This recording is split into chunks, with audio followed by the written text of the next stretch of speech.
charismatic enigma. The charismatic enigma. Braun Strowman. Braun Strowman. I'm recording too. You're recording? Cool. Do we just want to hop into it? I don't know. I thought you could sing a song. I thought I was singing I did sing a song. Evolution is a mystery. Oh, get it, Ant-Man. Alright, fine. Let's find one quickly. We'll find a song quick to sing for you guys. Just clicking. Clicking. We're gonna go. So are we gonna call someone out? We're calling somebody out? Who are we gonna call out? I said in podcast we mentioned. I said in person. Do you want us to call out Who Dat Ninja? You want us to call out Who Dat Ninja? Getting close. Or are we gonna call out we got a sponsor this week. That's big. That's big, dude. Oh wow. Sponsor. We're sponsored, yeah. We're not even gonna tell Alright, them. I'm gonna sing this Are song we for big you. time? We're big time, dude. Voices in my head, it talk to me. They understand, they talk to me. Wow, wow, wow, wow. The three most deadly letters in sports entertainment. RKO. RVD. It's me, it's RVD. Just kidding, wrong song. My little boy says it's a saving. It's me. I'm ending R.I.P. That's for someone. Alright, I did the song, so I'm gonna kick us off. Is everybody ready? I don't know. Yep. Are we ready? Payback? I don't hear Payback's voice. We did hear that one door swing. You want? Oh, there he is. Okay, we heard a one door swing, but didn't even hear another one saying he was coming back. We didn't hear only one door swing that opened with the creak. Creak. Didn't hear the slam though, so it wasn't real. It wasn't. All right, I'm starting. Welcome everybody to the Botched Finish podcast. This is a podcast where we chat about wrestling. I'm one of your hosts, Tay Gatto, baby. And on the other side of the Xbox, we have the man with the ones and twos. That would be Kevin, the Ace X. How you doing, Kevin? I didn't sleep earlier, so I'm gonna be pretty out of the loop. So we'll see how this goes. But the real question, Kevin, is did you sleep during Raw?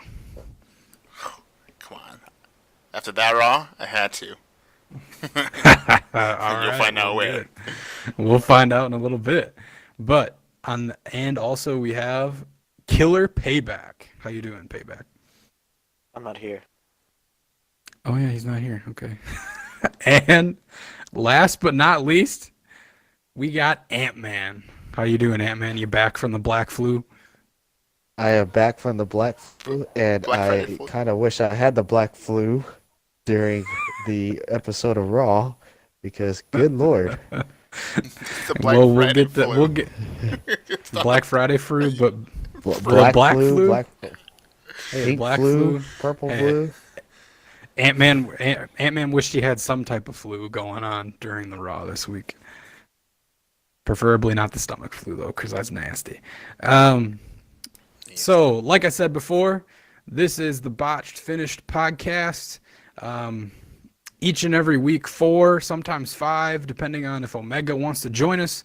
He did it. Wrestling fans, we come, and this week he doesn't want to join us, but we come into this Xbox Live party, and we talk about the different WWE shows of the week. And we got a special week as it's coming up to Mania this Sunday with Takeover and so many other shows, so much wrestling this weekend that we will be watching. A lot of live We will streams. be Yeah, there are a lot of live streams. Maybe there'll be live streams. I don't know. We'll have to talk about that at the end of the show. Maybe Kevin can fill us I'll in live because stream. I have no idea. Don't you worry, Oh, people all right. of the Botched Finish universe. We'll support you no matter what. You right there, you sitting down. I see you. Stop eating those Cheetos. Listen to us. Go ahead, take out. But they're hot Cheetos. Put them down Um, anyways. Put them down anyways. And if you like that and you want to follow that and you want to know when those live streams are going up, and also when the podcast goes up, you can follow us at bit.ly/botchedfinishyt, and that's the link to the YouTube. You can also follow us on Twitter at twitter.com/botchfinish. So that's botch without the ed, finish there. So you can go check that out to see, see what we're posting over there, and we'll also be posting there when the new episodes go live. And if you want to Unless I follow forget. the unless Kevin forgets to do it, or you can also follow us on the Twitch page at twitch.tv/botchedfinish, I believe, as well, where we might have some live stream and reactions this weekend to Mania and Takeover and different things. Also, we might hop on there a few nights and play some WWE 2K as we talked about last week. So, boys, we're gonna get started here with a recap of the WWE shows. We're also going to have takeover predictions, maybe a New Japan report. We do have a sponsor this week, but I'll get to that later. And then our big topic, our tats, will be WrestleMania 35 and our predictions for that. We'll pull up a card and we'll look at it, what it is currently, and we'll have some discussions there. So we're gonna fly through this Raw recap. How you guys feel about that? Let's fly through, dude. Just fly through. What do you guys think? All right. Hey, man. Payback? Yes? No? You guys hyped? I like to fly You guys like ready? an eagle Ooh, to the sea. he's an Fly ant. like an eagle. to the sea. But he's an ant. If we've watched Ant-Man, any of the Marvel movies, there's ants that can fly, man. There's ants that can fly. Oh yeah. There's a all man right, named so- Antony. So we have two games that are played during the Raw recap, though, which are the first one, which is Did Kevin Sleep? And so what I want is Kevin to tell us, did you sleep this week before we start the Raw recap? Did you fall asleep at any point during Raw? Oh, baby, did I fall asleep? You'll wait and find out where I fell asleep, because it was pretty juicy. All right, so he did fall asleep. And also we have another one, what got cut because Payback and sometimes Ant-Man watch the Hulu versions of Raw. So we will be getting to that in a moment. But let's hop right into the recap here. So we have Raw. It's the week of April 4th. So this Raw was live on April 1st, April Fool's Day. And the Raw opened up with Stephanie McMahon coming out and announcing, as we kind of knew already, but it was officially announced, that the WrestleMania main event will be the triple threat match for the Raw Women's Championship. But because of what happened on Smackdown last week that we talked about with Charlotte getting the title, it will be a winner-takes-all match. So whoever wins that match gets both the SmackDown and Raw Women's Championships. Also, Stephanie McMahon made a joke about her being in a fatal four-way in that match. It was April Fool's, so that got the crowd to boo her some more. The next thing that happened after that was Seth Rollins came out. Actually, Paul Heyman came out and called Seth Rollins an afterthought, and that Brock was looking towards his future. Came out with Brock. And Can't forget about that. yeah, he came out with Brock. So Brock was there. He was present. Who would have known? And then during that, Seth did come out, came into the ring, stormed into the ring, and he made it clear that he was certain to beat the odds at WrestleMania. And then he did a few low blows against Brock to get him down, and then a super kick and the stomp after that. And then later on, backstage, Charlie Caruso, like, why do you use the low blows? And he's um, like just if he would get disqualified on Sunday for using using that. So that was the second part of the show. And then after that, we had Bayley, Sasha, Natalia, and Beth come out in a 8-woman tag match versus the Iconics and Nia and Tamina. The whole match, Nia and Tamina refused to tag in, and then they kind of left Peyton Royce and Billy Kay scrambling around. And despite their best efforts of doing that, Beth Phoenix got a hot tag, or kind of came in and would not be denied. And she came in and she tackled Tamina through the barricade, and then got back in the ring and hit a glam slam on Peyton Royce for the victory. So that was our first match of the night. Then Batista, you see Batista in the back, get out of his car before the commercial break, and then you see him come out to a big reaction from the Washington, D.C. crowd that was there on April 1st. And he literally just stood there, took the whole crowd in, didn't say a word, and then just pointed at the TV screen, and they did like this weird cut where, I mean, it was kind of weird lighting too. He was like in the dark arena and it was only lit in the center. It's kind of like what NXT does for their championship matches. And he did this weird like disco fever like point to the Videotron, and then it was a video package that came up that was the whole like all the victories that he had over Triple H, and then you kept hearing him in the background earlier this year when he said that that Triple H has never beat him in anything at that Smackdown 1000. And then it came back, and he just stared at the camera, and he told Triple H to kiss his ass, and he walked right off. Hunter, kiss promo. my ass. What a great promo. No, I'm not joking, but it was a good promo. Yeah. And then after that point, we had the Apollo Crews come out and faced Jinder Mahal, and it was a lumberjack match apparently, and I didn't really realize that even when I was watching it. I thought it was like, why the hell are all these people on the outside of the ring?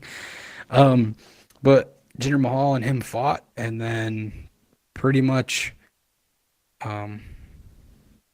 he connected with a frog splash, and Apollo won that match. But then afterwards, a huge fight breaks out. And then Titus O'Neil looked like he was doing pretty well, and then got taken down by Mahal and Singh brothers, and then they were all thrown out by Cruz, who stood tall with that really gross trophy that looked like it was going to fall off the edge of the apron multiple times during that segment. And that was all for the Andre the Giant Memorial Battle Royal that's going to happen on Sunday, which I thought was super interesting. Then after that point, they had been hyping up earlier before the show that Rey Mysterio was going to compete on Raw for the first time in 5 years, and that he was going to wrestle against Kurt Angle. And I was actually pretty excited for this. But then Kurt comes out for his final farewell to Monday Night Raw, has a great video package. I thought it was super awesome, video package and just to give him a proper send-off from the WWE, which he didn't really have when he left the last time, when he kind of left because of all the issues he was having, and then went to TNA. But then Baron Corbin comes out and does his thing of insulting the legend. Kurt Angle challenges Corbin to fight him, and Corbin wasn't interested. Rey Mysterio came out and said he would fight Corbin instead, and then the veterans sent the big man running when Angle hit an Angle slam, and then they made a match later that was going to be Rey versus Corbin, which I think was the main event of the show. After that point, we had the Raw Tag Team Championship. It was the Revival versus challengers Aleister Black and Ricochet. The Revival showcased a lot of its best tactics to survive the speed and the power and the athleticism of Black and Ricochet. Um, it seemed like the whole match that the Revival were kind of outmatched, and they stayed in it, and um, they found some way to get the victory. Um, and the way that they did that was after a scuffle outside the ring. Scott Dawson was underneath the ring, and he caught the leg of Ricochet, and who was trying to get back into the ring to get back the dash, and it forced a count-out victory for the champions. But then afterwards, they've been doing this for multiple weeks. A black mass from Aleister, and then a 630 splash onto Dawson from Ricochet. Then you had the whole tag match of Ronda Rousey, Becky Lynch, and Charlotte Flair, and then against the Riot Squad. Charlotte Flair and Ronda and Becky were all interviewed backstage, promising they would not be the first one to flinch and the first one to fight, and the first to turn on the other two women in the tag match. If they did do that, would be taken out of the main event. Tempers flared multiple times during that match. A blind tag from Rousey allowed her into the match to take Liv Morgan down quickly, and then tapped her out to an armbar. As soon as the bell was done ringing, Ronda just straight up attacks Charlotte Flair, and it starts an absolute ferocious brawl. Security came down for the situation, trying to detain both the women. Rousey and Lynch were both handcuffed, and Charlotte was attacking each one of them. She was then restrained, and she was also supposedly put into handcuffs, but you could definitely tell that she'd like those security people / police that were there didn't actually have the handcuffs on her. They were just holding her hands behind her back. And the three continued to cause damage backstage as they were attacking one another. And the biggest spot of this was Ronda and Becky get in the back of the exact same cop car. Why are there's only two cop cars, guys? That's the big no. They put Ronda and Becky in the back of one car, and they start just fiercely kicking each other. And you can obviously see that Ronda's not trying to kick Becky in the face at all, and she's just kicking out the window. Then it's pretty obvious. So obvious. And then you turn Becky, I think, got out of the car and was attacking Charlotte, and then Ronda somehow ended up in the driver's seat and drove the car directly into the other squad car. And then after the police got that under a handle, and Ronda was sticking her head out the window of the broken car window, Charlotte came up and just did a big knee straight to Ronda's face, and then you see her get thrown in the cop car, and everyone pulls away. After that point, you had Heavy Machinery come out, and they faced Bobby Roode and Chad Gable. Roode and Gable continued their losing streak as they couldn't really find a rhythm together. Gable forced a tag in late, and then got caught in the compactor to seal the win. And that came out, and Lacey Evans decided to show up during that match, as she tends to do in every show. Just show up and walk out and go back to the locker room. And then after that point, you had Braun Strowman. You saw earlier in the night that Braun had a run-in with Tyler Breeze and EC3 as they were laughing about Colin Jost and Michael Shea on Saturday Night Live this week. Braun arrived. EC3 and Tyler Breeze directed them to two local jobbers, saying that they were watching them. They were the ones that were laughing, not Tyler Breeze and EC3. And so Braun Strowman looked at the two jobbers, basically named them Michael Shea and Colin Jost, and challenged them to a match. And he came out, and these guys got absolutely manhandled and destroyed by Braun Strowman. You would think. Then You Bobby. would think they would run away. Instead of going. Yeah, you'd think they would run away, but they got hired, so they gotta go. They gotta go. They gotta go have a match. After that point, you had Leo Rush come out with Bobby Lashley, Lashley, and they came to the ring and they said, and they started cutting a promo about how they're better and they're not scared of Finn Balor. They're not scared of all that stuff. And then all of a sudden, Finn Balor appears on this Titantron. You look at him, and there's smoke billowing a little bit in the background, and it starts to fade. And he talks about how he's got his own inner demons. And he is bringing back an old friend for WrestleMania, the Demon. And he cuts back, and it's Finn in the demon costume, which is awesome. But he just looks at the camera, and he goes, That was so dope. And he kind of held that pose and said that like for a long period of time, and they held on that like we didn't already know that was the Demon. He had to just make noises too. And then finally we had the Rey Mysterio versus Baron Corbin match. Baron Corbin absolutely brutalized Rey Mysterio. And the Lone Wolf was absolutely too much for the luchador. I mean, it was a pretty decent match. Ray hit Corbin. I think it was once I think it might have been once with the 619. I don't remember exactly. But Corbin kicked out. They're obviously trying to make Corbin look strong before Mania, and they did his best to close the victory, and then he kind of went off the ropes, and Baron picked him up and got him into the deep six, which took him to the 3 count.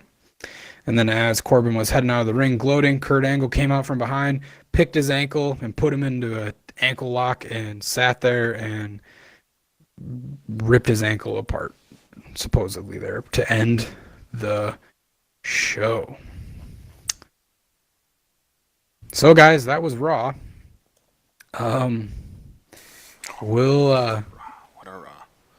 So let's do the bits, and then we'll get into, I want you guys to give each a highlight from the show, like what you liked, and we can have the same highlight, that's fine.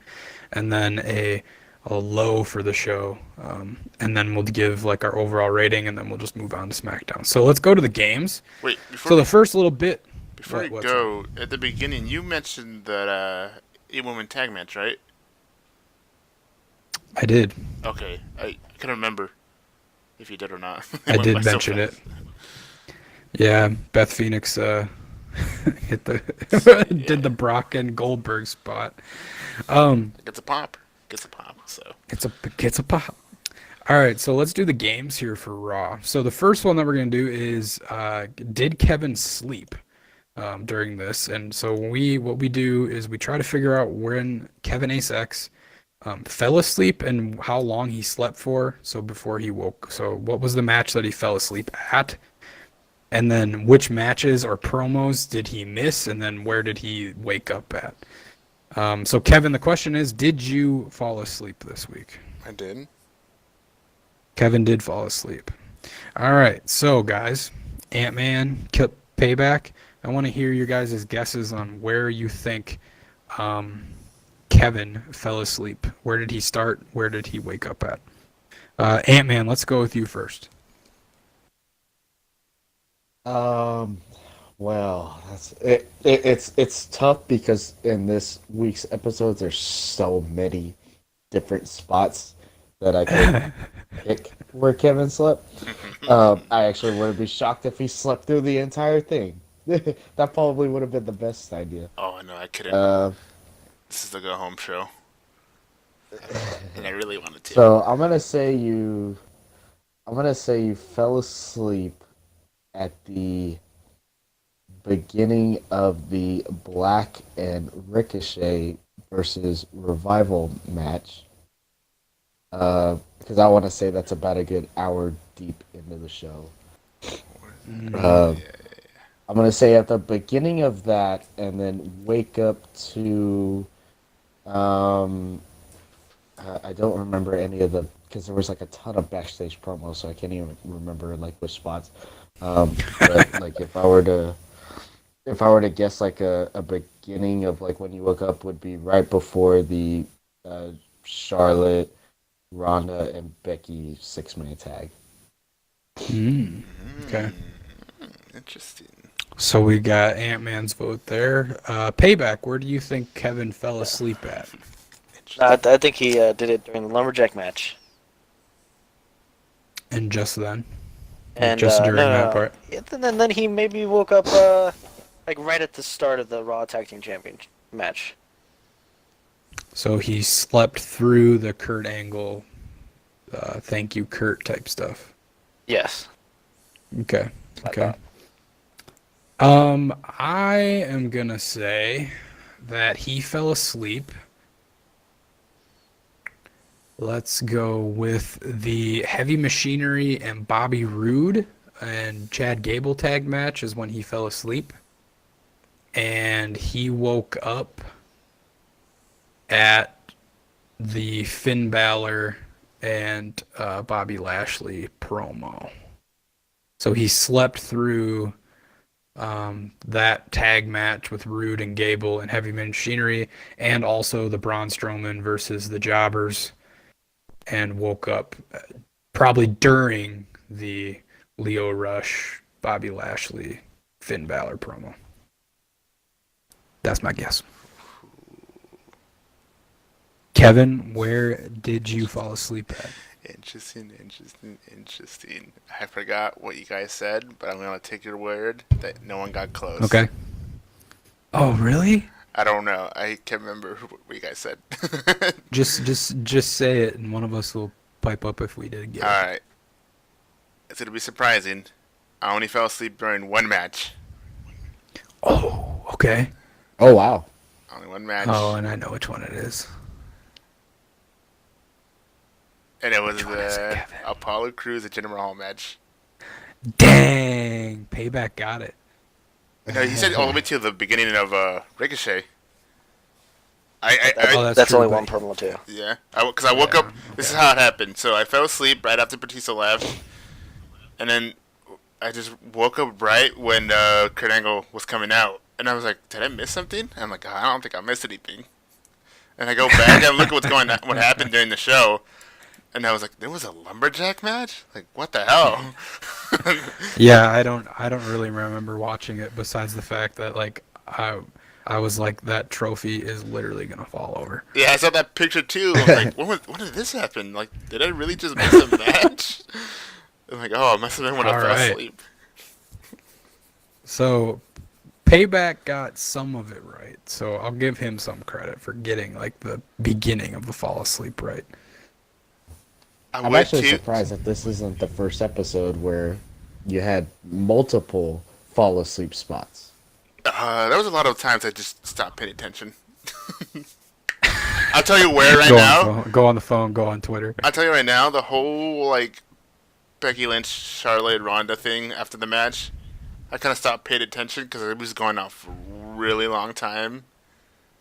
Yeah, that went a little long. So I mean, you could have fell asleep during that. I should have. No, I don't think I should have. It was pretty funny, but I don't think I should. it went pretty fun, pretty long. All right. So the next little bit that we got about Raw is that Payback and sometimes Ant-Man watch Raw on the Hulu version. So Payback, do you know what, have you figured out what has gotten cut as you look at the rundown here of Raw? 3 matches. 3 matches got cut this week. So on the Hulu version, they always try to cut it down to about 2 hours, and Raw runs about 3 hours live. So they always cut a few different things. It could be promos, could be matches. But today, Payback says that they cut 3 matches. Ant-Man, did you watch the Hulu version of Raw this week? I did not. I actually caught Raw for the most part live, and Okay. I caught SmackDown live. All right, cool. All right, sweet. So, Wait, Let's he means try SmackDown for- Live. yeah, I know what he meant. Yeah, live. Double the live. Why do they have live? Let's take it off live. God damn. You don't have Raw Well, live. it's because SmackDown used to be pre-recorded. I know, it's just so weird. I mean, Raw was pre-recorded as well. Yeah, that's true. They don't call it Raw live. So, that's right, they don't. So, guys, what do you think got cut this week when you look at the Hulu, when you look at the rundown? What do you think are matches that got cut? Was there any promos, or did you just say matches? As far as I know, there was no promos that were cut. Okay. I might be missing some backstage segments, but I don't think they're significant enough to say. Yeah, let's not worry about that. I feel Ant-Man, like what do I'm you 100 think? I feel like I'm Yeah. 100% accurate on my guess. I'm gonna say All right, here we go. the Strowman handicap match, the lumberjack match, and there was a man, I just had it in my head. There was another like tag match. 3 matches? You That talking Heavy Machinery and Bobby Roode and yes, Chad Gable? Yes, that match. Yeah. It was that Okay. match. Yeah. Those So are my you two. say it's Strowman's versus the Jobbers, Heavy Machinery versus Bobby Roode and Gable, and then you also said the lumberjack match. Yes. Kevin, what is your guess of what got cut on the Hulu version? It's the same thing, pretty much. I mean, that's a Lumberjack really match. good guess. That's a really good guess. Well, because the Lumberjack match I can see, because they really haven't been putting on Apollo Crews on Hulu. But the Chad Gable and the handicap match was not long at all, so that's why Yeah. I think, and pointless. yeah, that's it. Yeah, absolutely. That's why I'm like, oh, maybe those ones. Mm, It has to be those ones. yeah. That many matches. So I think it's for sure the Heavy Machinery and Rude and Gable. For sure the Strowman and the Jobbers. And I would say it's the Aleister Black and Revival match, but that was for the titles. So if it wasn't for the titles, it would have been cut. So yeah, I'm gonna say it was the lumberjack match as well. I think all three of us are gonna have that same guess. Makes sense. I mean, So payback. Which matches Alright. did get cut? Before I say what got cut, I'm just gonna say I've given Ant-Man and Legato both 2 points, and I've given Kevin 1 point. What? Okay, now the Wait, matches what? that got cut were the lumberjack match Yeah. and the heavy machinery. Who are they facing again? Oh, Bob, Rude and Gable. Rude and Gable. Those matches were cut. The third match, which I was surprised at, was the let me just pull it up. Was the Bailey, Sasha Banks, Natalya, and Beth Phoenix versus Iconics, Nia Jax, and Tamina. Whoa. That was the beginning. I wouldn't think that would have been. Wow. So there's 3 promos in a row at the beginning. Really? So it's just 3 straight promos. It's Steph, Steph, and then Rollins, and then straight to Kurt or straight to Batista. Straight to Batista. Yeah. Oh my gosh, that's ridiculous. Man, that Yeah, that was seemed kind of boring. That's basically the first hour, isn't it? Yeah. Pretty Actually, wait a much is second. the first Wow. hour. the lumberjack match was cut too, so it's another promo. Yeah, that's what I was saying. Like, it's Kurt! three straight promos in a row. No, it's 4. Well, 4 because Kurt came out with his Wait, tribute video and stuff. Because the Stephanie? lumberjack match was right after. Batista, Kurt. You missed the Brock and Seth one. Oh, yeah, I forgot about that. Oh, yeah, that was right after. So there's 4 straight Jeez. promos in a row. Yeah. Oh my gosh! All right. Wait, well, what do I and have a that's point? what got cut this week. What Why about- does Kevin only have 1 point? Oh, I'm sorry. You have 4 total points. What? You only got 1 point What- this week. What? Anyways, moving on to Why'd SmackDown. I get 1 point? He's screwing you. He's screwing you. All right, All right. you know So what? He that's- doesn't get the point for my game then.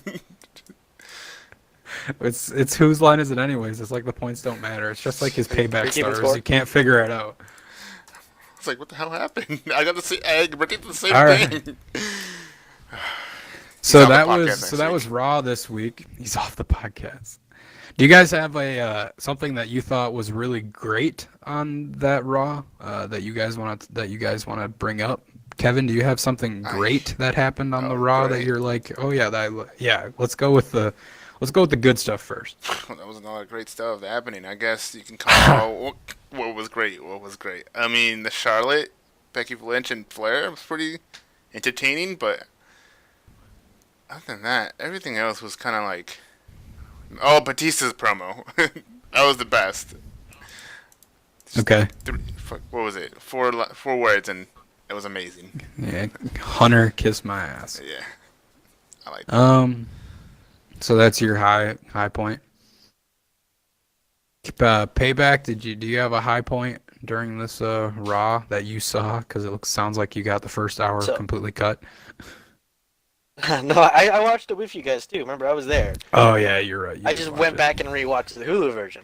Oh, okay. But my favorite part, and this was actually in the Hulu version too, is there's a backstage promo. Not really a promo. I guess it is.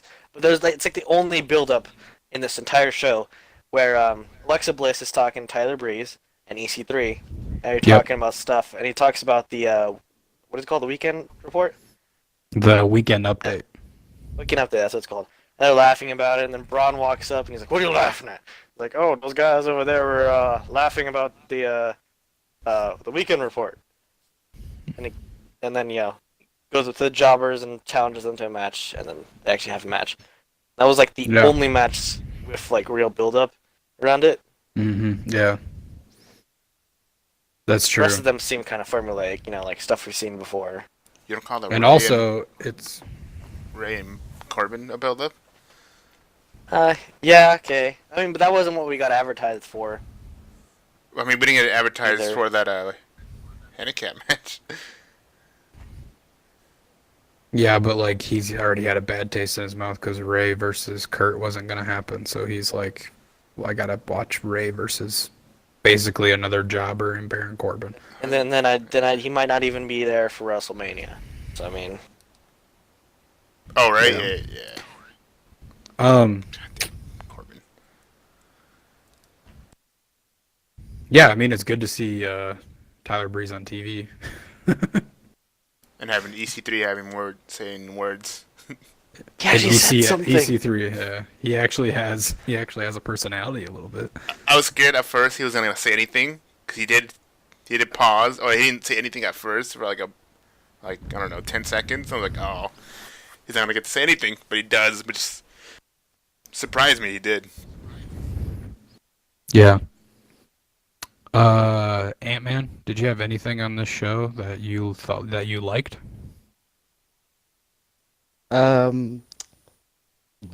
I mean, I would say the Kurt Angle presentation video package was really well done, and Yeah, it was. I really liked the reaction they got out of Kurt, doing that because that felt genuine and real. Other than that, no. I mean, even the bright spots that I thought would be good go home material was just either not done very good or was just kind of either cringeworthy or was just like either unnecessary or just did not get me excited. This did not feel like it didn't even feel like a go home show for a regular pay-per-view, let alone WrestleMania 35. Yeah. It did not. You're right. For me, I guess the big standout that I have, let me look quick. I mean, I liked seeing Tyler Breeze on TV. I liked seeing that Finn is gonna be the demon at Mania, even though that was like so weird the way that they had him be that way. Like, what do you need to growl at him for? All right, like He's never done it Alright. before. But probably the biggest thing was the cool moment with Kurt. I thought that was probably the biggest highlight for me. With the big video package, and it's just a cool send off because I feel like they didn't have a good send off when he left the first time, and so this is his proper retirement, like his proper in ring, like I'm done type of thing that he didn't really properly get the first time when he left WWE. So I think that's just really cool that they're doing that for him, and I really liked that.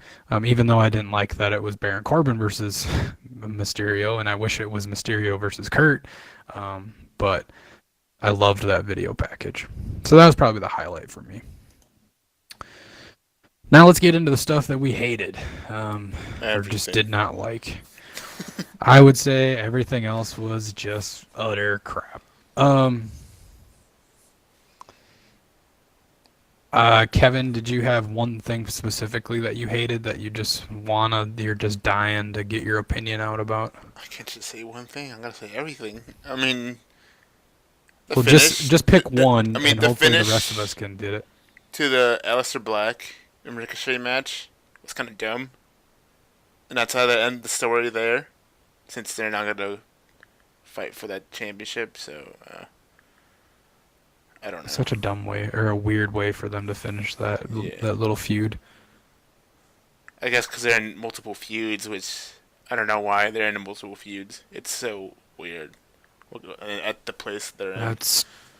That's just how they're handling them right now. It seems like. Yeah. It's like one big one. Braun Strowman's thing I hated too.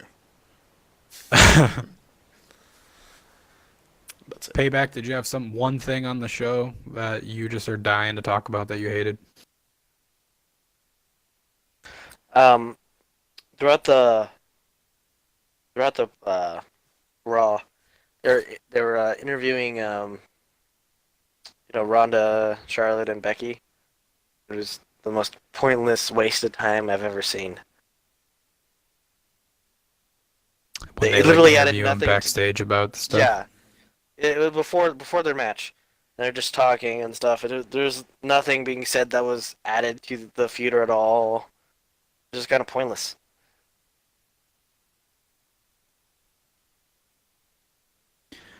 That's true. Yeah, it felt super pointless to me.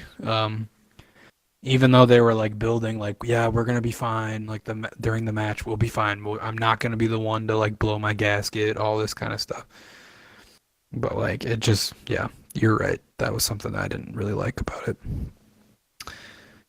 Ant-Man, what about you? You got something? Your opinion? Something about like just something you're dying to talk about that you just did not like? Ooh, oh man, I just think in general, this is what I constantly bring this up on basically each and every show, comparing the differences from Raw to SmackDown. And we'll talk about SmackDown's show, here in a minute. But if you notice, the SmackDown marquee matches, notice on that show how they handled their promos. They were all in the ring, face to face with each other as far as the competitors. AJ, Randy, Kofi, Daniel. And on the Raw side, the way they handled their go-home show was just backstage promos. Gimmick stuff that they did in the ring. And I said this before with the Charlotte, Ronda, and Becky match. They all need to be doing promos face to face with each other. That brings out the excitement and can't wait to see feeling of the match, instead of just throwing them in a meaningless match and then afterwards having meaningless segments that were done so poorly and cringeworthy that I was like, this is just, I just want the match. I don't want to see any of this gimmicky stuff where it's basically trying to rip off Stone Cold, and you can't do it with 3 different people at the same time. It's just very odd, but it's the same thing that I bark to every single week, where you notice a difference from Raw, SmackDown, how they handle certain things versus how this show handles things, and it's always just, you can see the very wide-eyed differences there on how that's done correctly and how it's done incorrectly. Yeah, absolutely. We'll get to that a little bit when we talk about the SmackDown build and how that show kind of came apart or came like in a pretty neatly done package. But for me, I think a below light that I have for this is I hated the Apollo Crews Jinder Mahal match, and I'm so glad that thing got cut from the Hulu version. Like, you don't want to show that to people. Like, there's no point. You look around the ring, and it's the whole tag team division. Like, it's literally just the Raw tag team division that's standing out there, and people that have no idea and like have not had any use on TV, and there's no build, and they try to build it with the Andre the Giant Battle Royal the week before Mania, and that's all they do. Like, I can't like that just does nothing for me. Like, what I would love is if they did qualifying matches a few weeks beforehand, you know what I mean? Like, have qualifying matches for when like who's like certain slots are going to be there. I don't think they have enough people on the roster to do that, I guess, um, but just something. They got to spice that up a little bit besides having a lumberjack match where they have everybody out there in full gear and not do anything. So that was a low for me with Raw. I didn't even see the lumberjack match, so Yeah, you fell asleep. I wish I was asleep. I don't know how bad it was. It was bad. Like, just is dumb to have them then just like the match finished in a dumb way, but then just afterwards it's like, all right, everybody brawl. Just say that everybody really wants this trophy really bad. They don't even get the trophy. They get to just touch it, have their name put on it, and don't even get it. It's Like, not even used for any bring- like storyline too. No, it's not. It doesn't further any story. Just last year, the only thing that made the Andre the Giant Battle Royal anything was that Bray came back and helped Matt Hardy win it, and then they formed a tag team.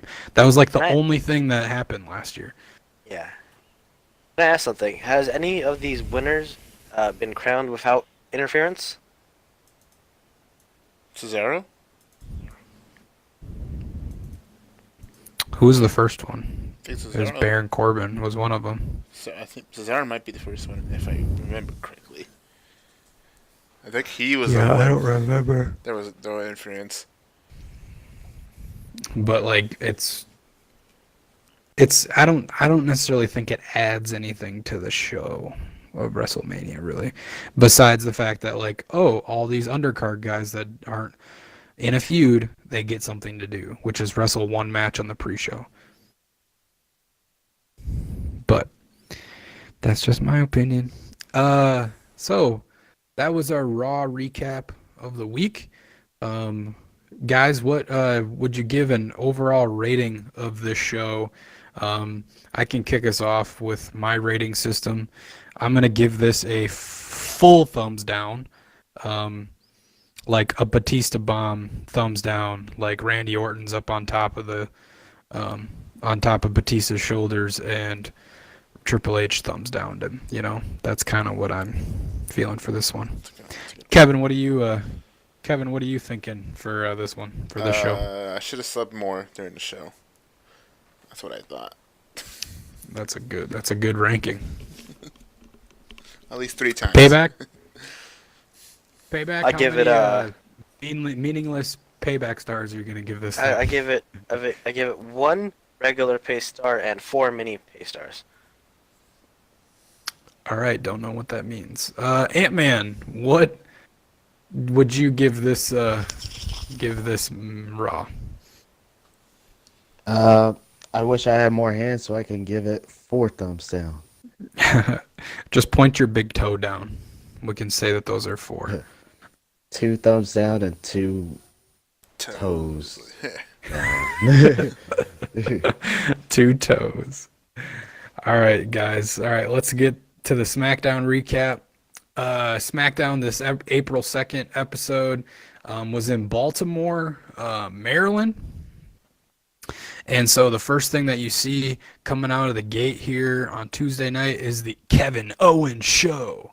and he comes out and he invites Randy Orton and AJ Styles to have a showdown in the middle of the ring before their match at Mania. It was a pretty short-lived back and forth between the two. You had AJ calling Randy out about failing drug tests in the WWE. You had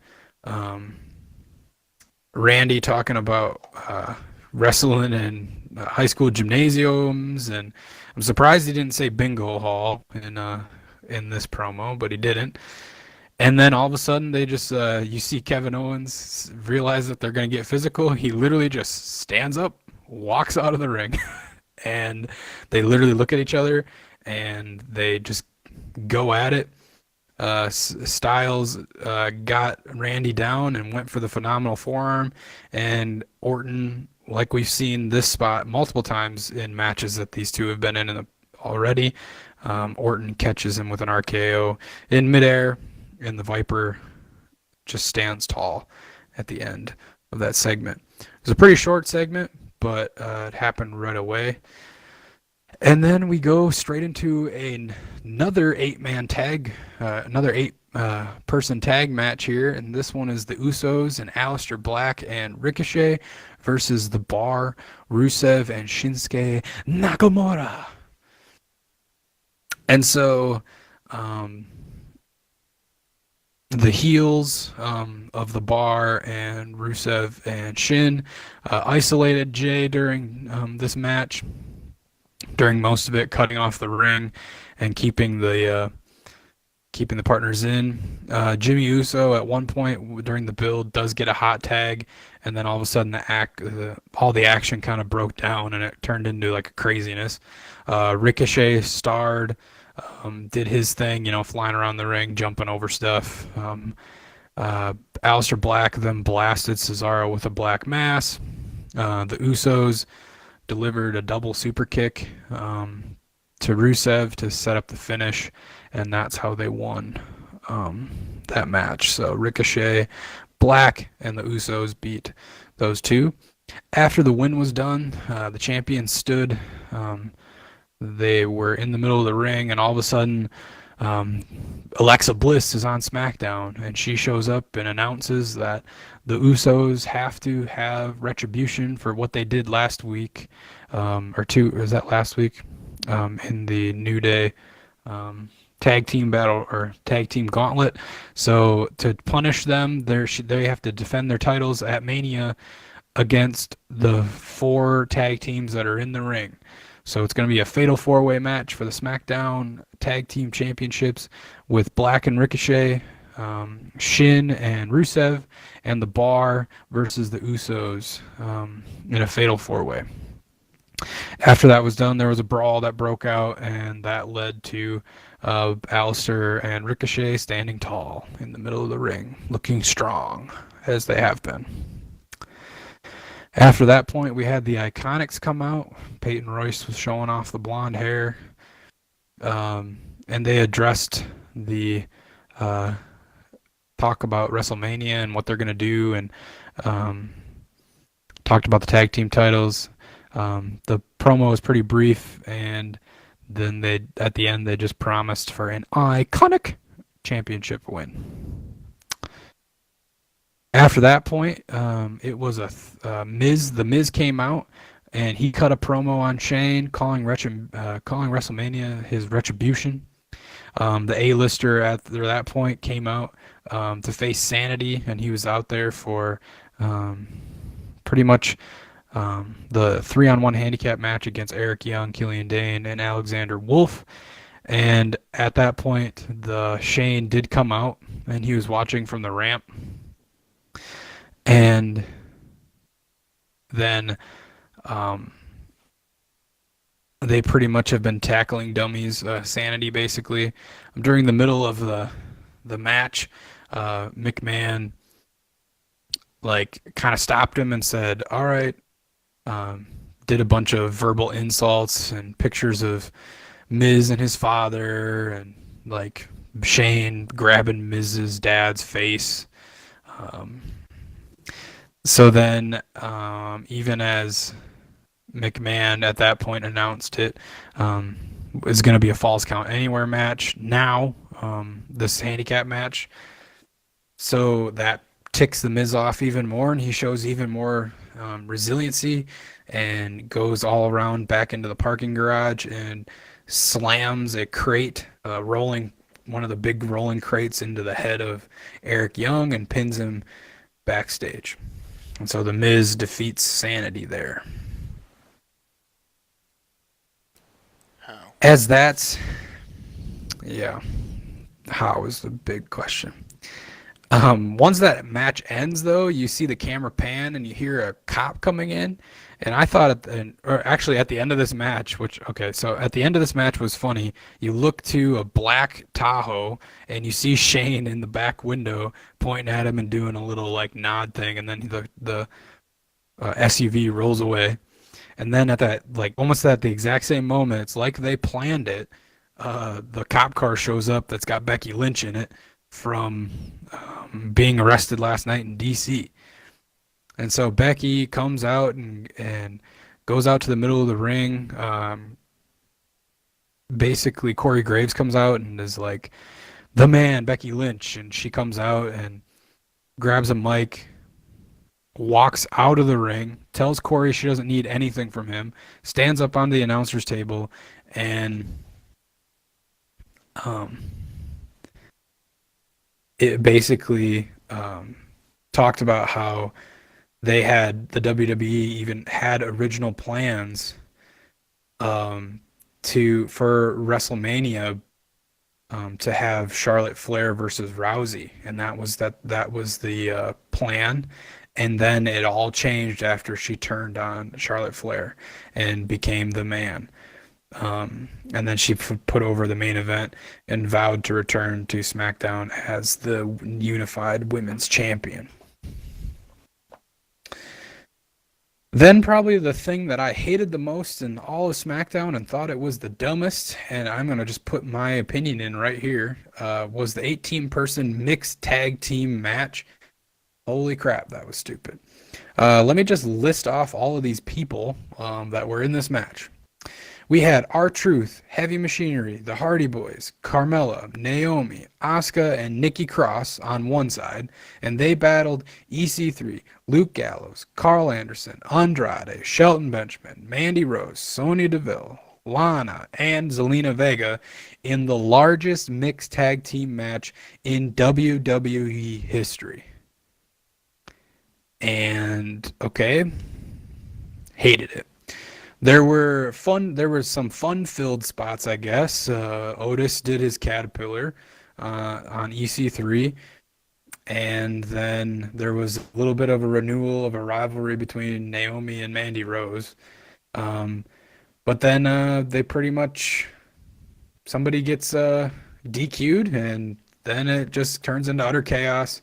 Everybody's trying to eliminate each other. It's like, oh, I can throw someone over the top rope. Oh, all right, cool.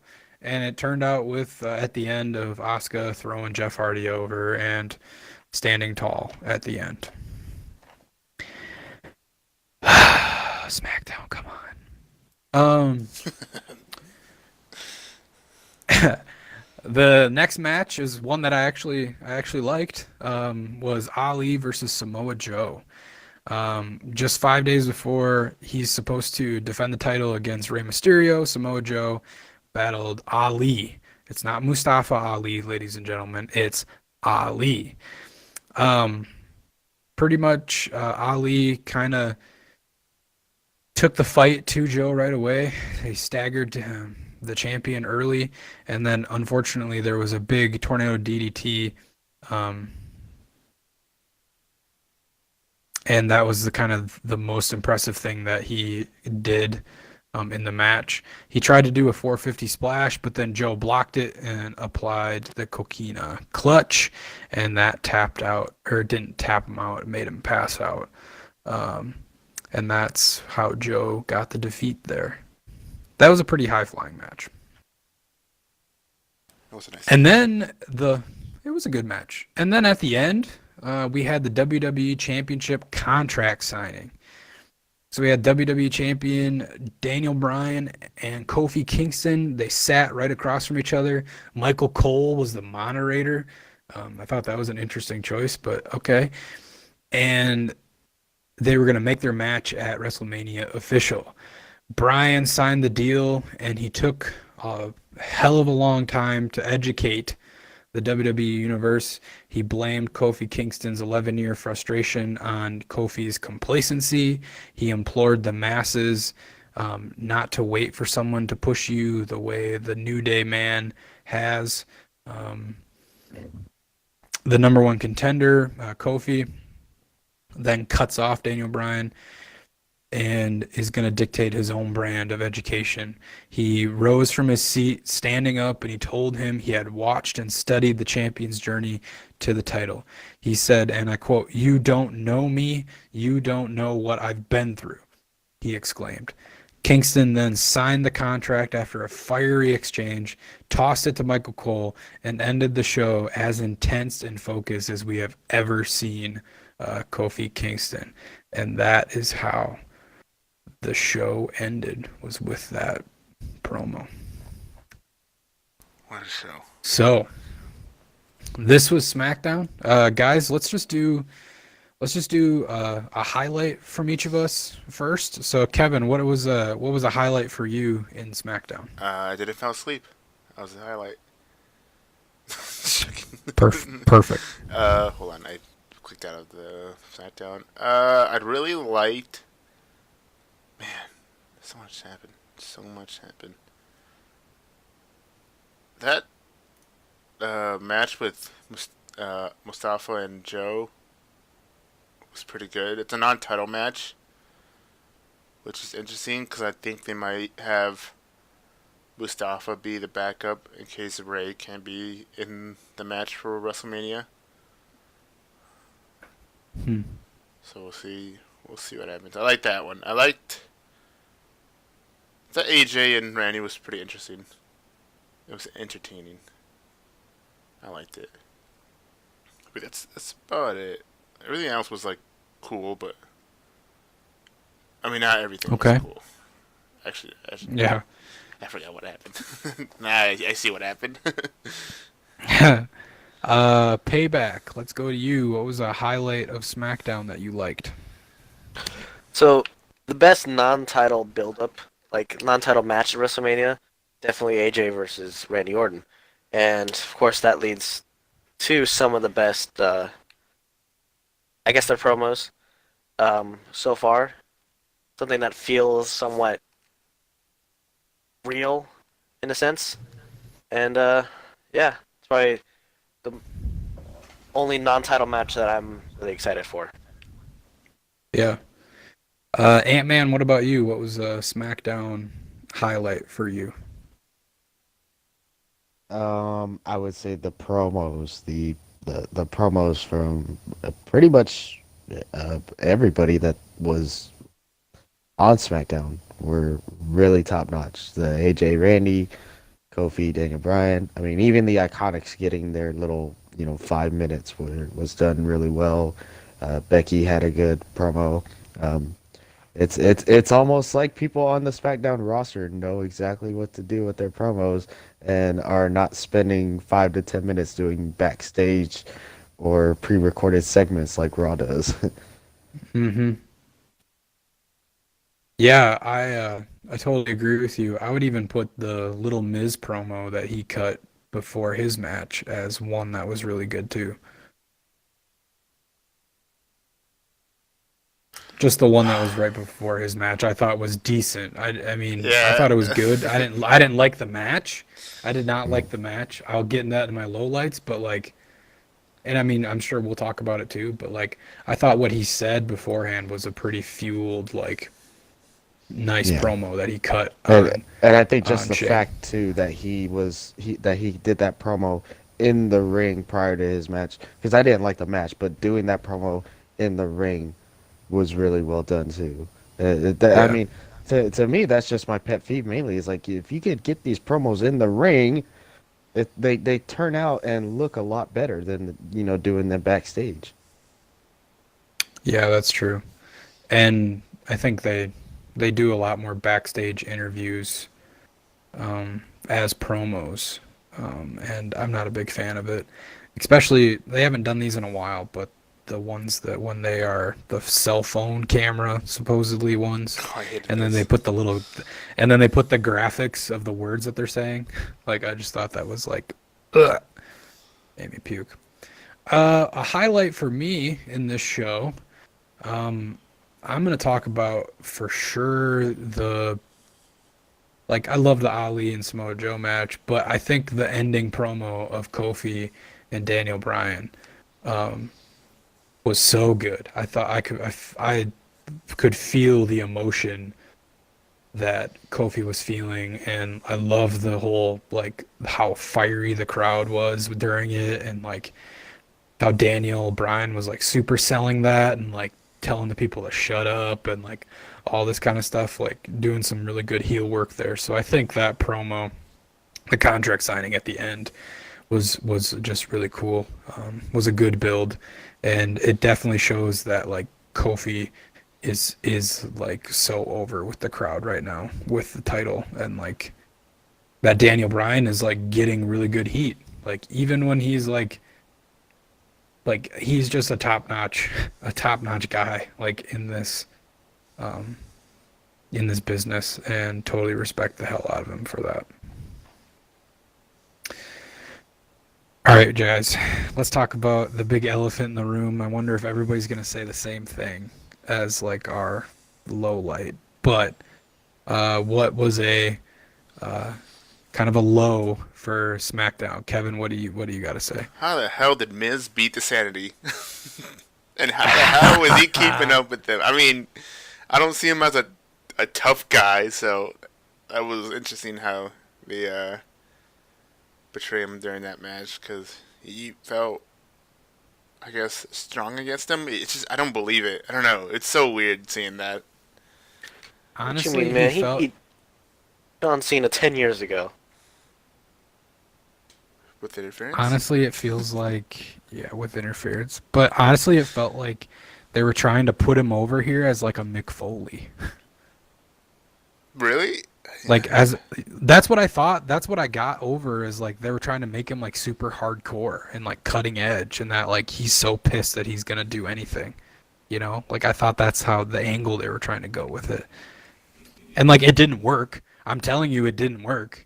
But like that's what that was like the vibe I was getting was like, "Oh, he's trying to be like super cutting edge and kind of like hardcore here." Like he put one of the sanity guys through a table and then like bashed a dude's head in with a with like one of those wheelie cart things. Like what? That was to Eric Young. Yeah, that was And that was the finish. The yeah. one he I mean, completely missed. yeah, yeah. I mean, yeah. He definitely missed it. Didn't look like it hit him in the head at all. But the camera did some great work cutting away from it, man. You can't show people that. Yeah, I didn't like that It's match. too graphic. I didn't like that match. Payback, what about you? What was a low during this SmackDown? Let me just say, they did not throw over Otis over the top rope. He was put through the second rope, so he should That's still true. be there standing at the top. Once, It didn't matter. It didn't matter. Oscar throws Payback. It wasn't Jeff real. over the top rope. Yeah, I didn't really. Yeah, did I it. know. It was so stupid.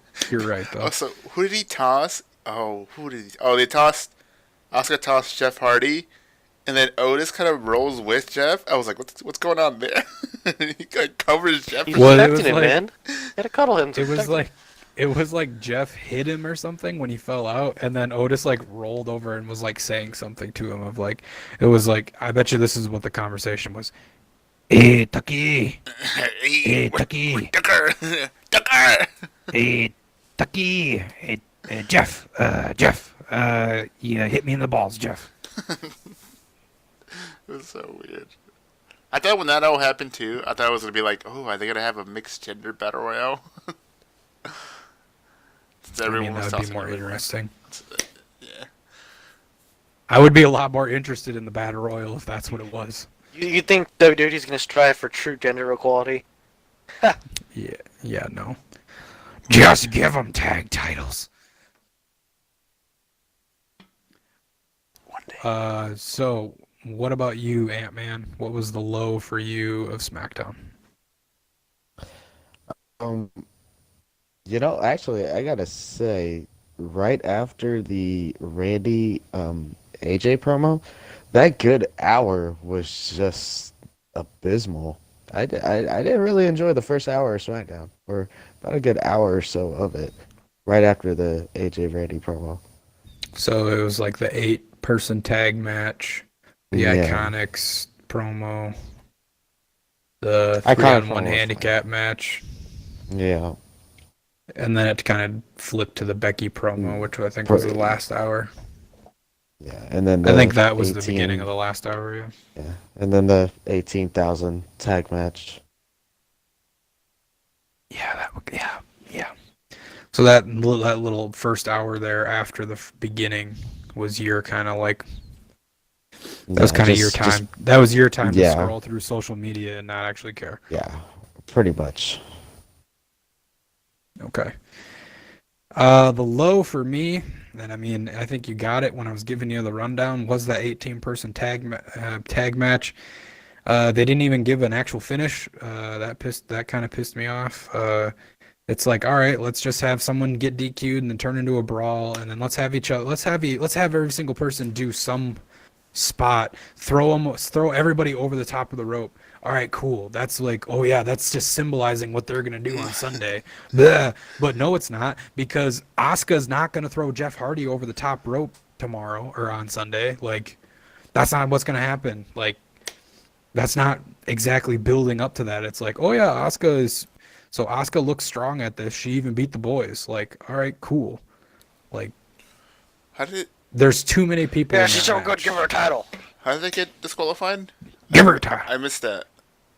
I looked away. Somebody and they rang the bell. came in, like they came into the ring out of turn and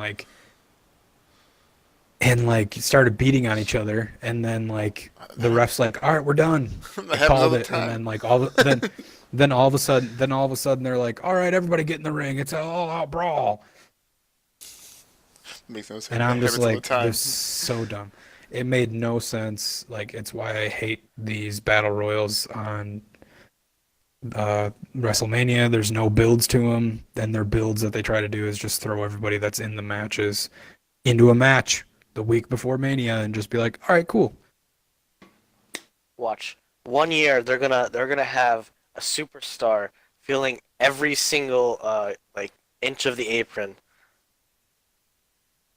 for a tag match. For a tag match, that would be For like, build up for like a WrestleMania under they were the giant Memorial Battle close. Royale. They were close. Have they done? No, I don't think they have done anything bigger than that.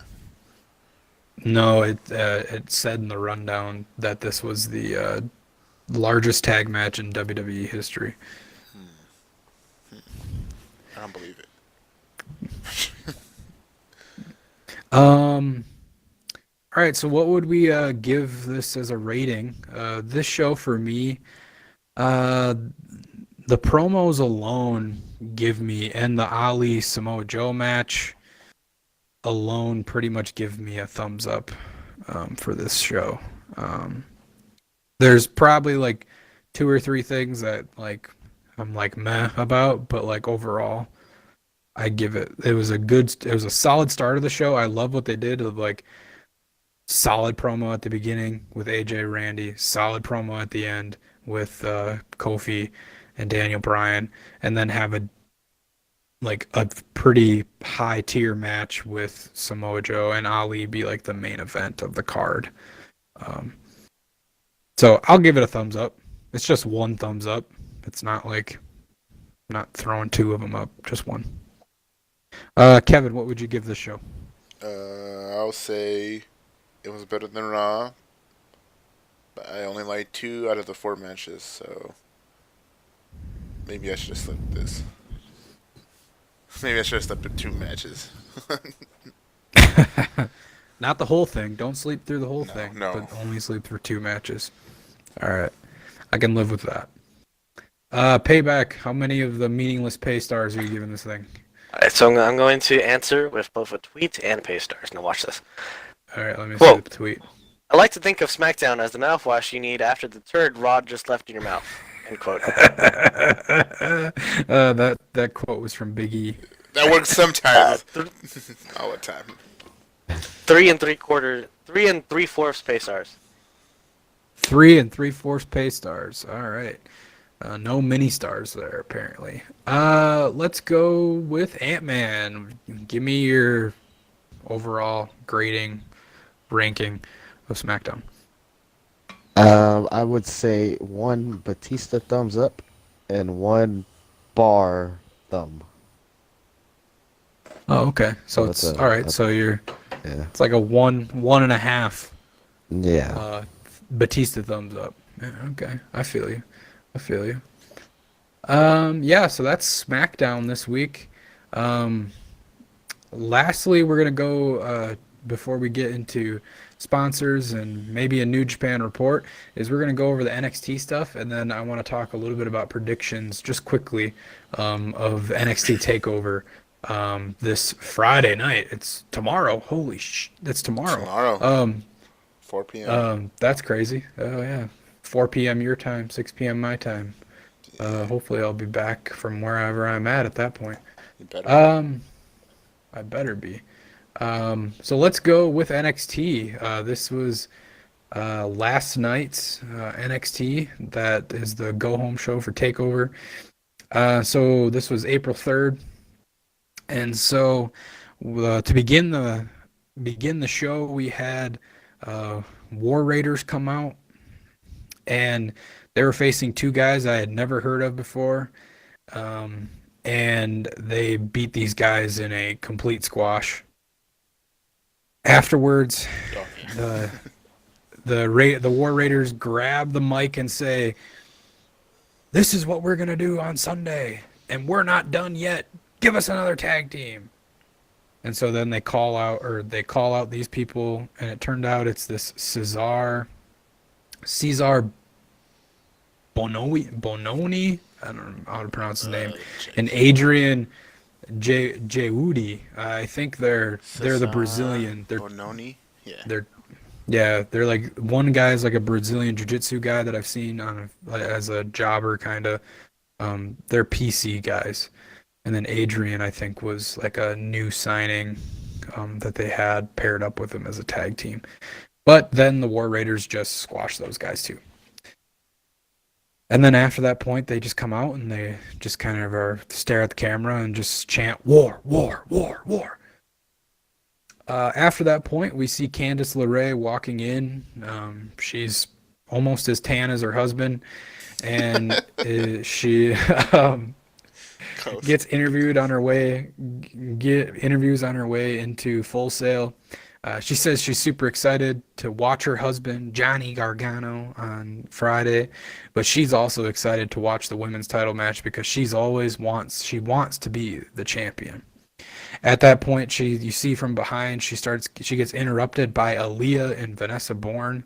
Yeah, that's right, Aaliyah and Vanessa Bourne. Oh wait, who are those people, you ask? Oh, I don't know either. Who says she is Aaliyah not Bourne, destined? sister of Evan Bourne. It's not true. I'm just joking. No, it's not.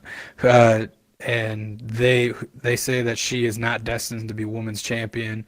Candice steps up to him and says, Aaliyah, she's gonna, I think it's for next week, is gonna drop her bougie ass. Is literally what she says. And then Aaliyah is like, oh my gosh. I think Aaliyah is that Brazilian girl, right? I think she's Hindi. Is she? Yeah, but she's had a few different. You're thinking of Conti. Conti's her last name. Is the Brazilian jiu-jitsu lady. And she's got the belt, like the black belt that she brings out. Aaliyah has had like 4 or 5 different character changes since she's been in NXT and gets like one match every few weeks. And just has not done, like, she's been there for like 3 years, I think, in NXT. She just changes her character so many times. After that, we had Jackson Riker and go up against Oni Lurkin. And holy crap, Jackson Riker is a massive yoked human being. Like, wow. Dude, holy and Oni, shoot. I'm like, oh man, this guy's yeah, ripped. dude, he is jacked. And Oni Lorcan comes in and he's slimmer and stuff. They do some really cool things with like slapping each other in the chest. Like they did that pretty well. And Oni Lurkin really did a good job selling a lot from Riker in this match. And Riker ends up getting the pin, just kind of solidifying him as like the enforcer of the Forgotten Sons. So then after that match, we had Keith Lee talking to a bunch of reporters saying he and Dominik Dijakovic have been bumped from TakeOver, and he knows he's not the chosen one, but he went to William Regal and made sure that he can face Dijakovic in 2 weeks. So they're going to be having their rematch between these two massive human beings in 2 weeks against each other. And then after that point, you had the main event of this NXT, which was Bianca Belair versus Kairi Sane. Kairi and Bianca Belair bring out some really awesome stuff in this match, and they do some really sweet they have great chemistry together, I think, between those two. Yeah, it was pretty much. And it was a pretty good match, and you know, their personality and their style with each other just kind of fit with one another, as Bianca is super powerful and that kind of does some really good stuff matching up with Kairi Sane, who's more of like a striker and more of an acrobat. So that was some really cool things there.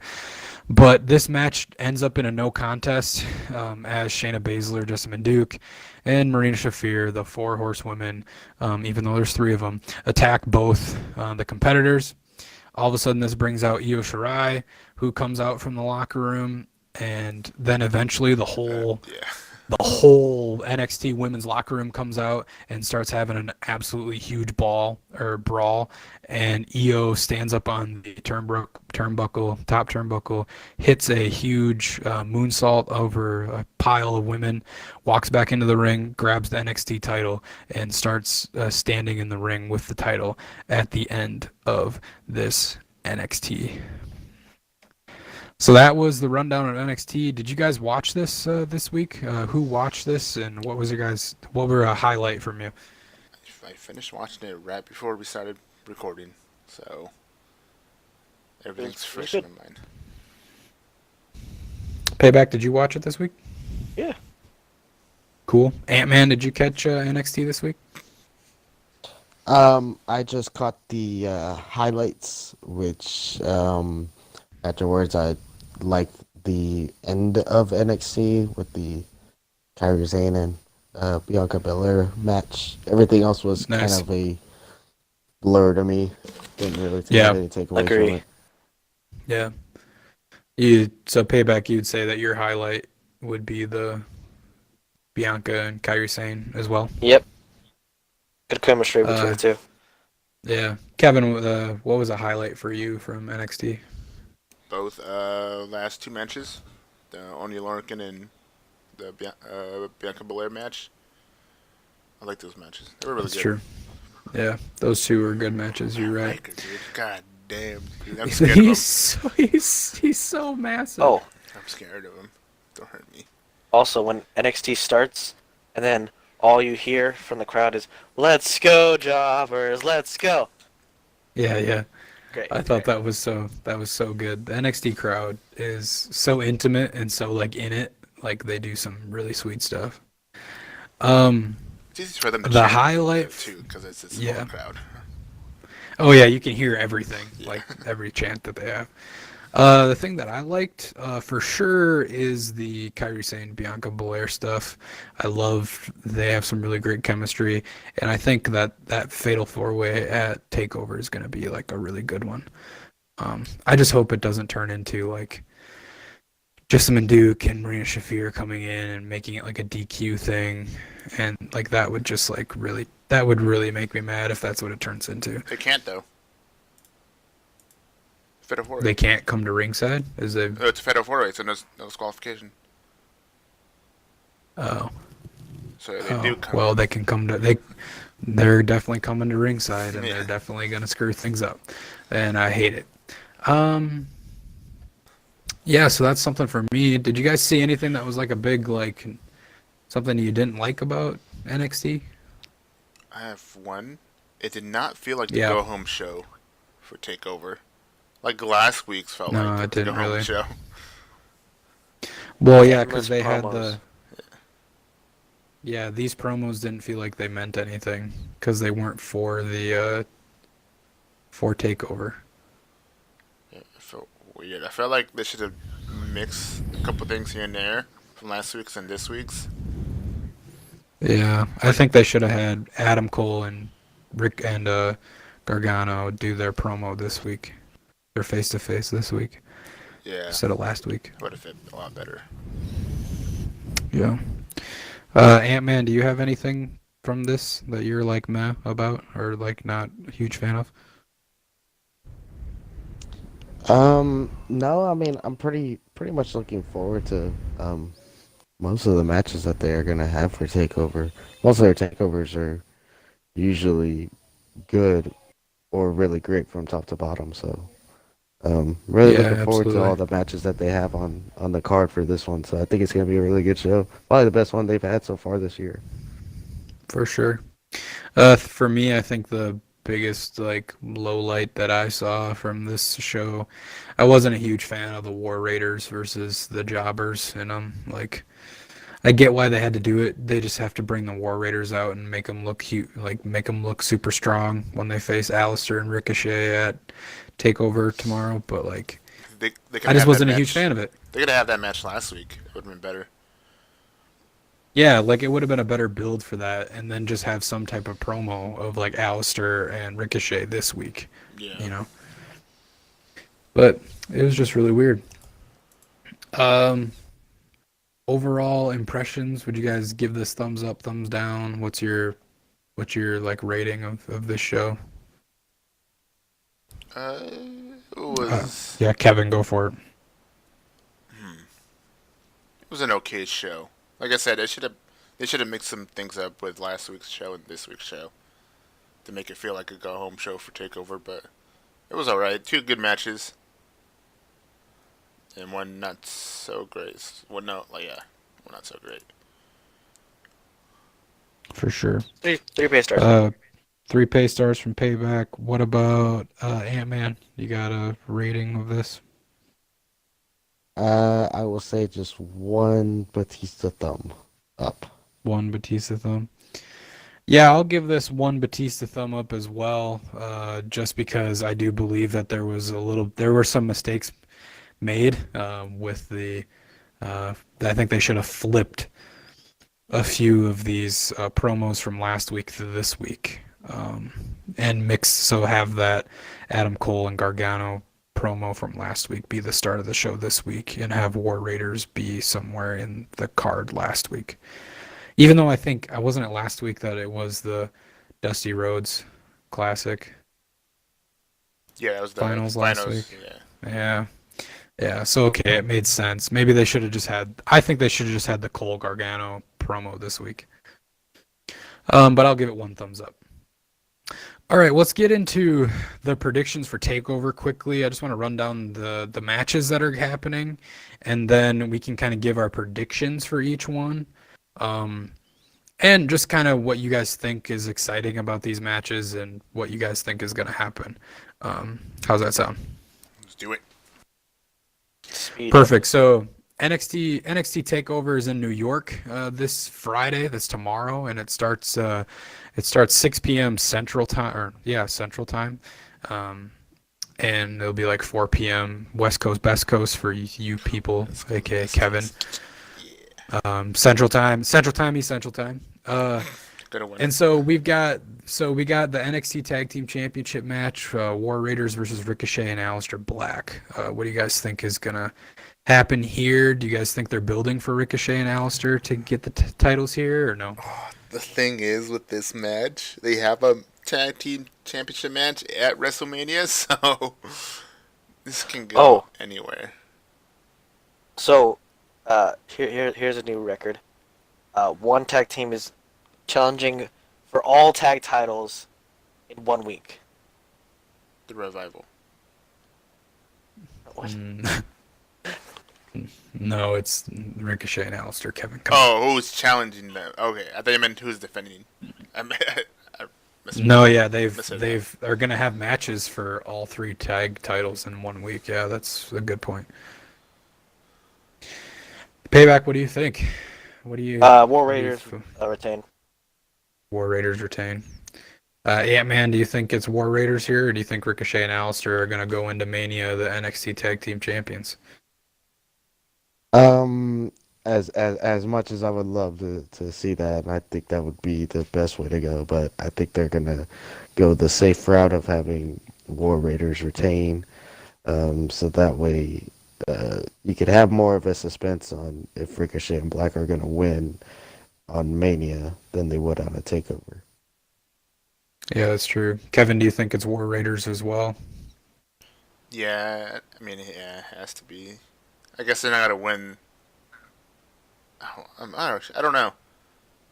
They might win the SmackDown ones, then who knows? No, they can't. I don't know. I don't think they will. I don't think they're winning anything this week.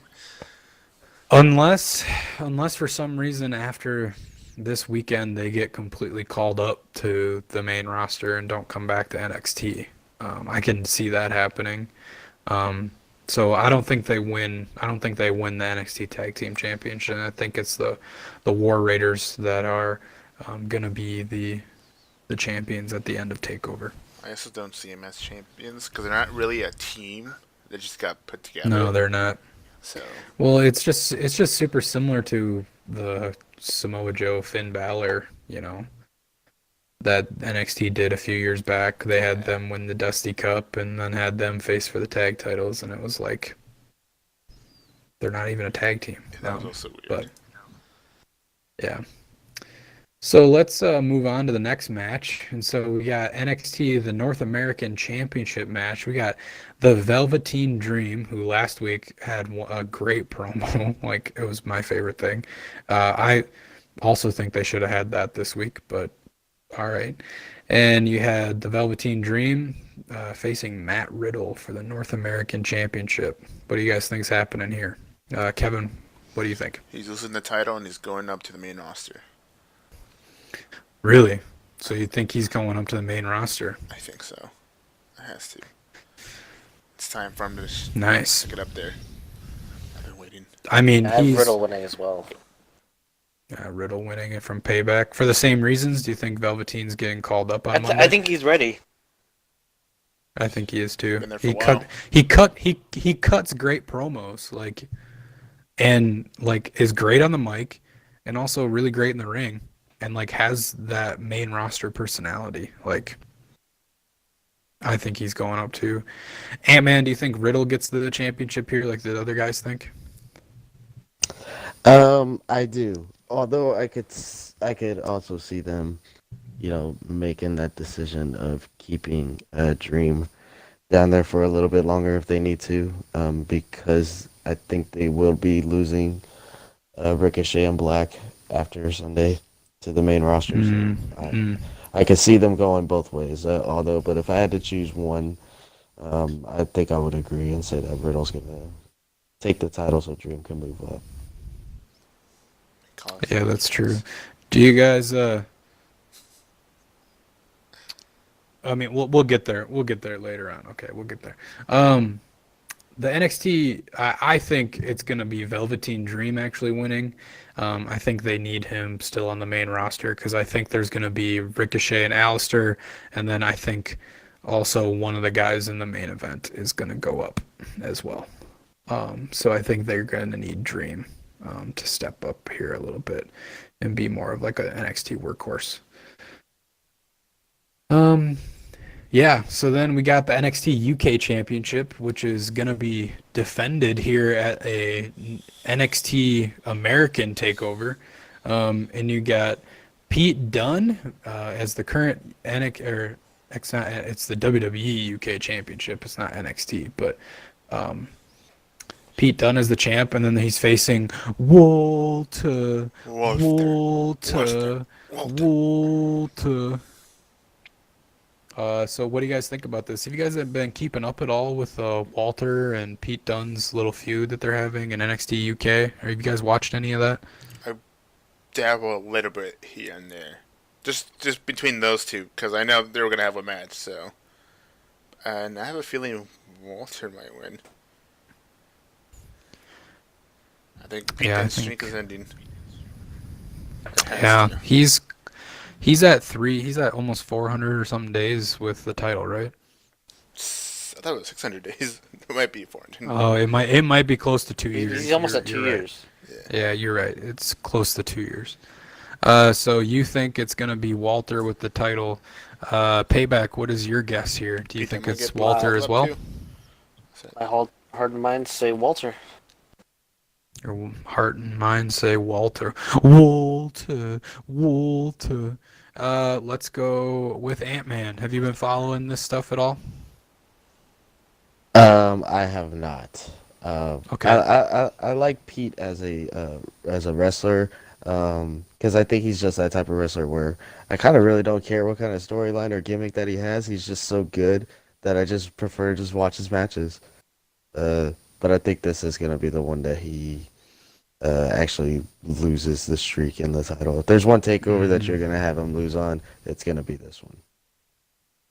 Yeah, I tend to agree with you guys. They have built Walter up so far as like this unstoppable like force in NXT UK. He showed up at the last takeover that they had, which was the same takeover that Finn showed up and beat Jordan Devlin on.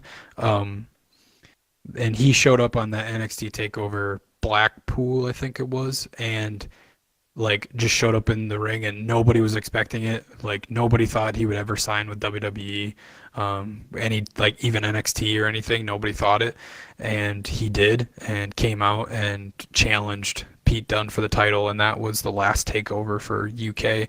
And ever since then, they built him up as this powerhouse with like his slaps leaving like I don't know if you've seen the slow motion of his slaps to people, his chops to people's chests, but like they leave indents in people's chests. That's how hard he hits them. And like this dude is just like a monster. So I do think he picks that title up and takes it off of Pete Dunne, and which would be the first time in almost 2 years, like you guys said, that Pete Dunne um, loses in a championship Pete match. Dunne might get called up, maybe. Yeah, no, that's what Payback said too. He did? Payback said that he was probably gonna get called up.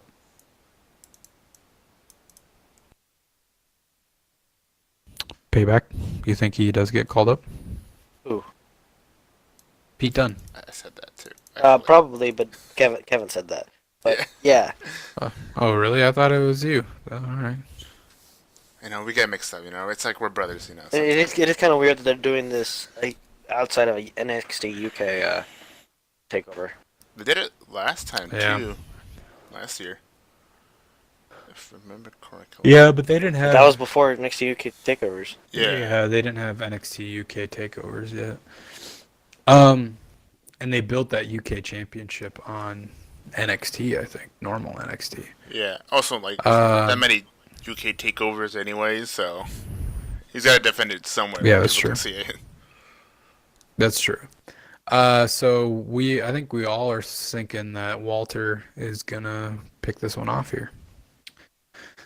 And then we'll go to the Fatal 4-Way match for the NXT Women's Championship. We got Shayna Baszler as the champion, Bianca Belair, and she has a mindset that's undefeated.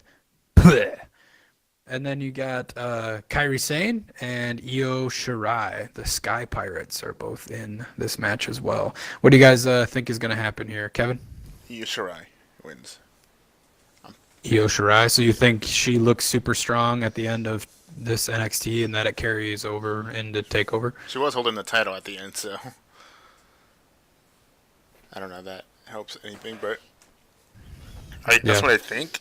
I don't know. I don't Okay. think Okay. Bianca Belair is gonna win it. At least I hope she doesn't. I don't know. I don't like her Okay. character. So It's just annoying. yeah. Yeah. And then Shayna So Baszler. I Io. don't know. Yeah. Yeah. I mean, Shayna has had a long time in NXT. I think they're. I think they're. Yeah, call her. If Ronda's leaving, like then it kind of changes things. But if Ronda stays, I think they had those other two be there, and they've been trying to work with them like on fast pace to get them to like get to a decent level to where they can like all four come up and have a four horsewoman versus four horsewoman type of feud. Um, but Payback, what do you think is happening in this match? My heart says that Io Shirai wins, but my mind kind of says that Shayna Baszler's going to retain. Yeah, I can see that too. Ant-Man, do you think it's Io or do you think it's Shayna like the other guy said, or is it one of the two others? I think I would have to agree with Payback. I think Shirai. I would think that she should win. Because I think Shayna's had the title long enough, and I feel like she would win. Like, but a part of me is thinking that Shayna would retain, so you could keep it there a little bit longer. I think at least until they figure out what they want to do with Ronda. But the result of this match could determine a little bit of a hint on what they expect from Ronda. Is she going to stay a little bit longer after Mania, or is she just bouncing right after Mania? Yeah. I think it's gonna be Bianca Belair that's gonna get this. They've been building her. I do think she's gonna be champion. Unfortunately, because they've built Kyrie up as super strong and had her have the title, but then drop it to Shayna again.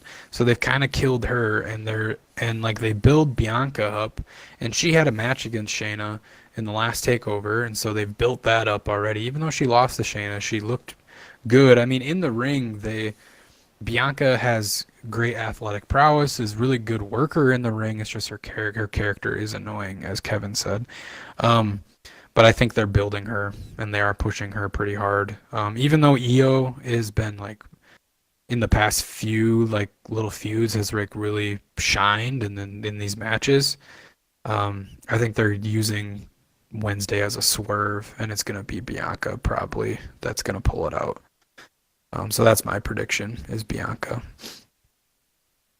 Um, let's see here. Let's move on to the final match, which is for the NXT Championship. It's a 2 out of 3 falls match, and that is between Adam Cole, Bay, and Johnny Gargano. Guys, what do you Johnny think is wins. going to happen here? Johnny wins and gets the NXT title, is what Kevin says. And do you think Adam Cole and the Undisputed Era get pulled up? I don't know if they all get calmed out. I hope they Do do. you think Adam Cole does? Maybe. I don't know. I really wanted him to get the NXT title at least once, but I don't. I guess he might get called up. Who knows? Mm, If okay. anything, it should have been Johnny being called up, but Johnny needs to win the NXT championship, so like all part Yeah. of the story going on right now. So that's Kevin's pick is Gargano and a possible Adam Cole call up. Payback, what do you think here? Yeah, as much as I want Adam Cole to win, it's gonna be Johnny. I don't see how it really could be Adam Cole, baby. Do you think Adam Cole gets called up then if Johnny wins? That's the thing. I don't think they would call the Undisputed Era up, even just soloing them. Mm. If they do end up calling them up, it's only gonna be probably 3 of them. Yeah, they're not big on four-person stables in the WWE main roster right now. Yeah, just sad. Yeah, Ant-Man, what do you think's happening in this NXT title match? I'm gonna go against the grain on this one and say Adam Cole, baby. So Adam Cole Bebe is NXT champion from Ant-Man. Do you think Gargano gets called up then?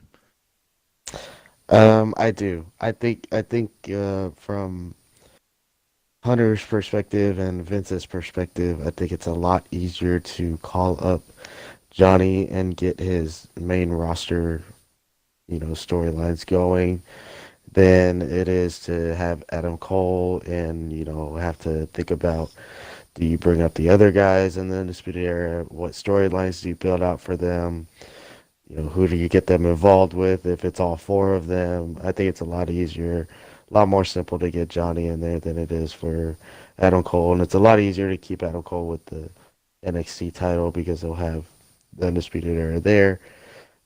Plus, also, too, if you move Johnny up to the main roster, it severs ties with him and Ciampa to where, you don't need Johnny and Ciampa to be, at the hip every single time to have them both be successful. So I think they'll end up going that route. Okay. Yeah, I think before I chose Johnny as the title, but now I really like the idea of Adam Cole winning. I think it's going to be Adam Cole that's going to win, and I think Johnny gets called up just for the reasons that Ant-Man said. I think it's a lot easier for you to call up one person that has like severed ties with storylines, really. With like Ciampa getting hurt, and it also opens up the door a little bit. Yeah, like Ciampa, like it's been said that he's like probably not coming back ever, but like if he does, say like for some miraculous reason he is able to come back to in-ring competition, you can set up something super cool on the main roster where like Johnny is like, pushing for something, and like in a year and a half he gets called up and is pushing for, say an Intercontinental or like a United States title, and Ciampa comes in and screws him over out of nowhere, right? Like that could totally be a cool thing. Like it would be similar to the NXT. It'd be like redoing the NXT stuff over with, but like I think that would make it for an easy transfer over into the main roster if they did it in that way. So those are our predictions for NXT Takeover, which is happening tomorrow, gentlemen. This is happening tomorrow. You can catch. Are we live streaming that, Kevin? I think we are. I don't know who's gonna be All right, there. so We'll see. I don't know who's going to be there either, but somebody from our fearsome foursome, maybe even a fifth of Omega if he decides to join us, will be watching the NXT Takeover live, and we will be giving our live reactions of it. I think that'll probably be on Twitch, Kevin. Is that kind of what we're thinking? On Twitch. Yeah, on Twitch. So that's twitch.tv/botchedfinish. Botched Finish on Twitch. You can check us out, and we'll be live streaming our live reactions to the NXT Takeover New York 2019 tomorrow evening. So that was the takeover there, gents. Let's get into a certain report. Is it time for us to hear a little bit about what's going on in Japan? Do the sponsor. Or should I do sponsor? Do you want me to do a sponsor read first? Do the sponsor read real quick. I make sure he's ready. All right. So we're gonna wait for our New Japan report here, but I got a quick sponsor for everybody. Hey, you guys, everybody out there in the YouTube verse, out there, Botched Finish podcast listeners, do you like hype? Do you like pugs? What about Gatorade? Tournaments that have prizes? Do you like when people give you free money, especially on Friday nights? What about seeing someone be somewhat good at games? Somewhat good at video games? Well, if you like that stuff, and that trips your trigger, well, go on over to twitch.tv/snowbikemike, and Snowbike Mike can bring you all of that and so much more. So remember to go on over to twitch.tv/snowbikemike, be a part of the Hype Nation, drop a follow and even a subscription. If you got Amazon Prime, you've got Twitch Prime, and that means that you can give a sub to a Twitch subscriber or as a Twitch subscriber or an affiliate or a partner for free, and you have a free sub. So if you want to give that, we would love you here at the Botched Finish Podcast. We love you how you are, but if you want to go give that sub, please give it to Snowbike Mike over there, and he is our sponsor for this week. He's always pimping our stuff out, and so we want to pimp him out and make him really great there. So remember, that's twitch.tv/snowbikemike, and maybe Kevin can put that in the description as our sponsor this week. Oh, man, So that is our sponsor out there to Snowbike Mike. Thanks for all that you do. So we're going to kick it on over to a New Japan report. Do we have our correspondent, Omega, for the New Japan report, Kevin? I'm waiting for a call from him. He's not calling me yet. Give me 1 second. All right. All right. Then I think I'll just cut in here for just a little tidbit of news. Oh, wait, go for it. You want some news? All right, give some news. All right. So A&E and WWE are partnering for documentaries. It doesn't wait a matter second. what the news It says. doesn't matter what the news is. Hello? Omega, you there? Hey, Omega. We need to know what's going. We need to know what's going on in New Japan. Tell us. G1 Supercars coming up. What's happening?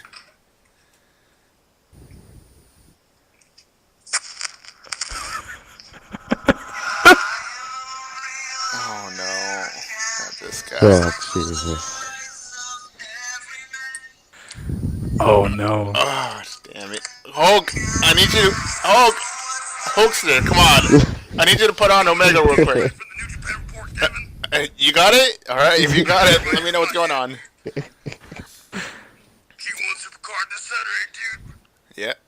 My God, the Hulkamaniac. Yeah. It's gonna be there, Madison Square Garden.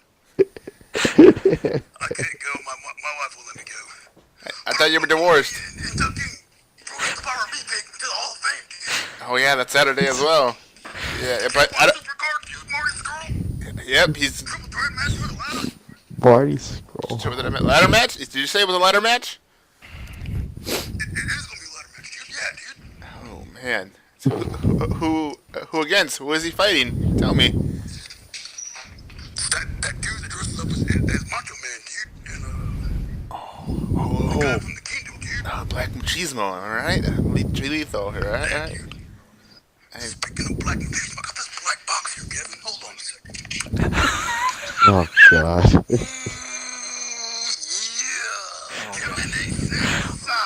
It's Macho Man. Oh, it's I didn't Macho think, Man. I didn't think you were around. Spirit plane. Oh. Just like Macho Man rises from the dead. KevinAceX, are you ready for this weekend? Yeah, WrestleMania. No, not WrestleMania. Tell me about goddamn New Japan already. I'm talking Macho. God damn. Can you tell me who's the main event for the New Japan? KevinAceX, dude. For New Japan, dude, it's gonna be Okada versus Jay White, brother. Alright, yeah. Be there front row. Dude. I wish I was there front row. Yeah, Dude. okay. Oh look, we're running out of time. I need to hang up. Anything else before you go? You don't call me anymore, dude. Cause I'm trying to call Omega. And you're... Omega's still in the cumber, brother. Oh, God damn. That's pretty good with that chair. I need to go check up on him How's then. the podcast going, dude? It's going good. We need to go. Bye. Hulkster, we gotta go. Bye. Damn it, man. Oh gosh. I'm trying to get for a New Japan We report. hear from Hulk. Apparently, he's really divided on if he's gonna go to the Hall of Fame ceremony and put Brutus the Barber Beefcake in, or if he's gonna go to G1 Supercard. Jesus. I think he's got enough on his plate. Having a resurrected Macho Man Randy Savage. I don't know how you got him. Apparently he's got a box that he can pull out, and Randy just pops out of it. Yeah. God damn. All right. Anyways, what was your news? Payback. Yeah, what was Oh, the yeah. news? So A&E and WWE are partnering for documentaries of 5 iconic superstars. Those superstars are going to have 2-hour-long original documentaries of Macho Man Randy Savage, Roddy Piper, That was weird. Booker T, Yeah, that was weird. Stone Cold Steve Austin, and Shawn Michaels. Booker T. All right, is a who's weird the one? Oh, Booker That is a T. weird one. Yes, I did feel that was very odd. I was like, I don't think he's that like iconic. I guess he somewhat is, but I don't know. Diversity, Kevin. I guess. I mean, Sorry, I don't want to play that card, but like The Rock. what? Anything on The Rock? They could have. You're right. They That would have could've. been more better. Did they have Stone Cold? You said Stone Cold? Yes, Stone Cold. Yeah, all right. I'll watch that one. All right. And then my other piece of news, I'm just going to leave that until we're done weighing in on the 15 other matches at WrestleMania. All right.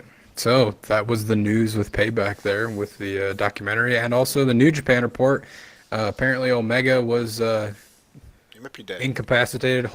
Hulkster apparently hit him over the head again with a chair, and then we had a resurrected appearance of Macho Man Randy Savage. So No, it's going off the rails there. Omega's still in the coma from the chair shot, apparently. So, But Hulk has Omega's phone. I don't know how he got it. He wants to just stolen Yeah. from him. I don't know. Yeah, I don't know what's happening. It's funny, but I think I should call the we're gonna police. move on. I mean, you might want to. I'll do it But tomorrow. as we've seen on Raw, the police are not very good. Hey, actually, you know let's, what? Before we go, I forgot about that. You know how they're bidding up the police? I was like, I'm surprised no one's like getting like attacked or shot. Tased? Yeah. It was like, this is not illegal at all.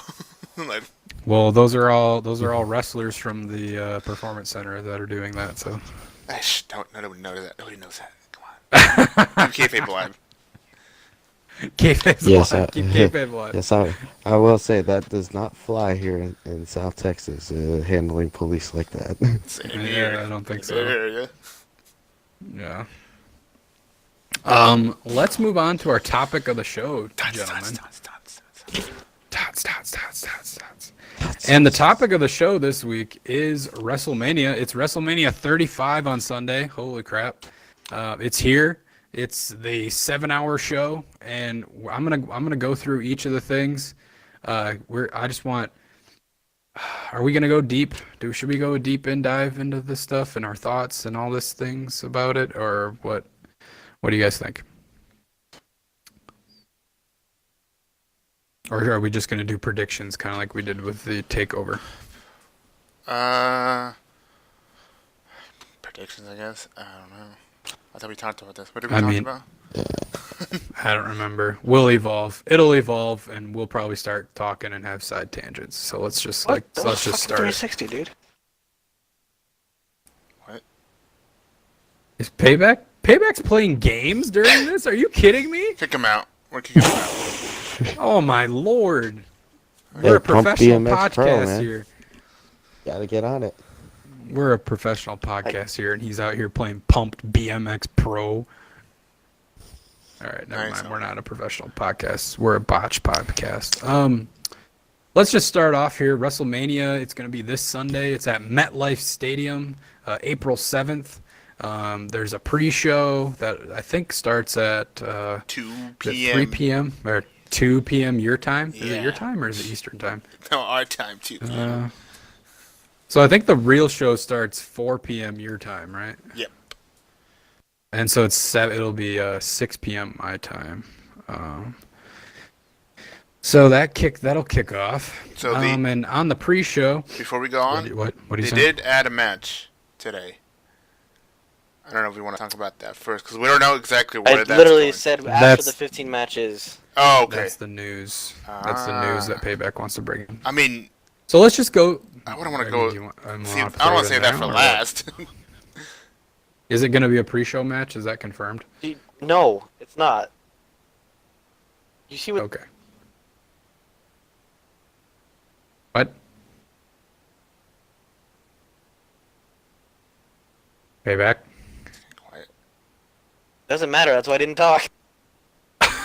Okay, fine. All right, let's just kick it off and do this thing. On the pre-show, we're gonna have 3 matches that we think so far. In the news of one of the matches that is gonna it just got booked today is probably gonna be on the pre-show too, but we won't talk about that until probably like the end.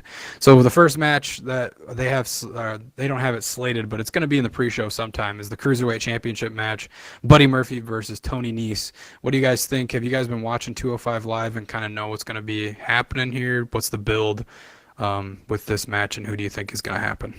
They're gonna pull out the victory. All I know is Tony Nese is was Buddy Murphy's friend, and then since he won that #1 contender match, he's not anymore. So I don't know who's gonna win. Maybe Tony Nese. I don't know. Payback, you're kind of our 205 Live expert. Like, what do you think? I don't know. Tony Nese is okay as a wrestler. I don't think he's gonna win though. I honestly see Buddy Murphy as a much better wrestler. Ant-Man, you have any stake in this match at all? Nope. I honestly Simple. didn't Love even know it was on the card. Well, there it is. It's on the card. It's in the pre-show. Yeah, I don't think it's going to be Tony Nese. I think Buddy Murphy's just been too good as a champion. I think he looks good as a champion. He's a heel champion. He's won it since the Super Show. He's had it since the Super Show. And he puts on really good matches with whoever he's with. So I think this is going to be a fun match to watch. I just don't think that I see Tony Nese as like the champ of the Cruiserweight division. I think I still see Buddy Murphy as that. I gotta say, this should be a WrestleMania moment, but I remember now it's a pre-show, so yeah, Buddy Murphy might win it. Might Yep. retain it. That makes sense. Pre-show, so doesn't matter. I think he retains. Payback, you say retain as well? Yes, sirree. And Ant-Man, you don't care, but do you think Buddy Murphy's going to win it?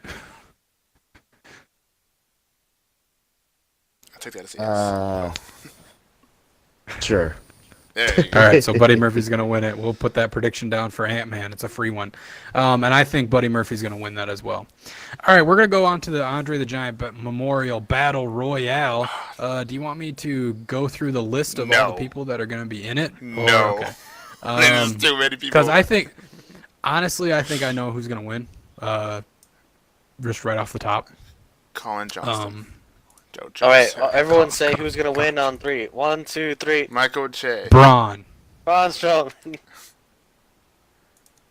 Payback. What'd you who- say, or, Kevin? Michael Ant-Man. Che. He said Colin. Michael Shea. Michael Che. Ant-Man, who do you think?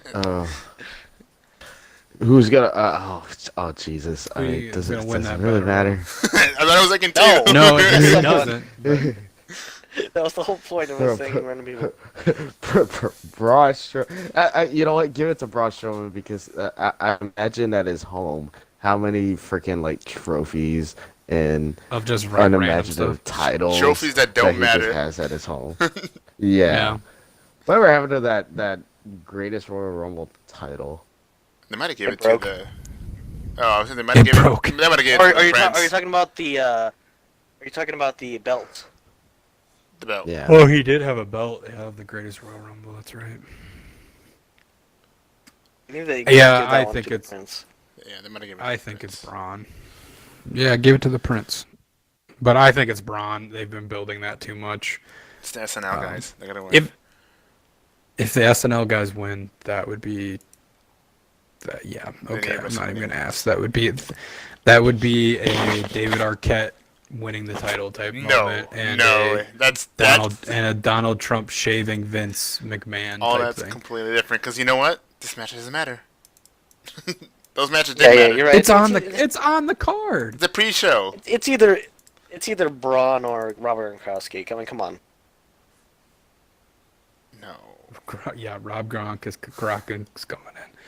Oh my gosh. All right, so let's just move on there because the Andre the Giant Battle Royal is gonna be a steaming pile of crap, and so let's move on to a second steaming pile of crap that might have a little bit more. Battle Royale. Oh yeah, the Moolah Battle Royale. It's actually called just the Women's Battle Royale. Because Snickers. Do you guys want me to go through the list of the women that are in this? No. Snickers? Oh, is it called the Snickers Women's Battle Royale now? No, it's because I Snickers know. didn't like the use of moolah. Yeah. No, people complain at Well, it's Snickers because about it. Moolah was a racist. Yeah. Moolah was just like a horrible person. She wasn't only a racist. She did bad things to the women back in the Yeah, day. she taking did their bad things. pay. Yeah. I mean, her and Mae Young revolutionized the 2000s. I mean, come on. Yeah, they did when you had her and Mean Gene in the back making out. Yeah. Everyone likes that. Oh, and Mark then that was Alright. WrestleMania 20. Asuka's gonna win. Asuka's gonna win. That's Asuka. my guess. Yeah. Do you have a guess there, Oh, Ant-Man, of who's gonna come out? Keep going. Okay. Change mine. You know what? Yes, I actually am going to throw out a different name. I'm going to throw out Mandy Rose. That's a good one. I'm changing mine. It's gonna Do be Lacey Evans. Yeah. Oh yeah. She's not even on this list, but I think it would be her. Huh. She's not on the list. That wouldn't. She's not on this list that I have right Oh, here. that's messed up. Put that out. Put yeah, that down for your prediction. only Take 13 it. But of it's- the 20 women are on there. But it says other. Like there's other. Like you can put other.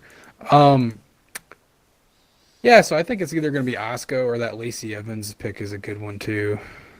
Ant-Man, did you have a call out of who you think it is? You said Mandy Rose, right? Yep. Okay, cool.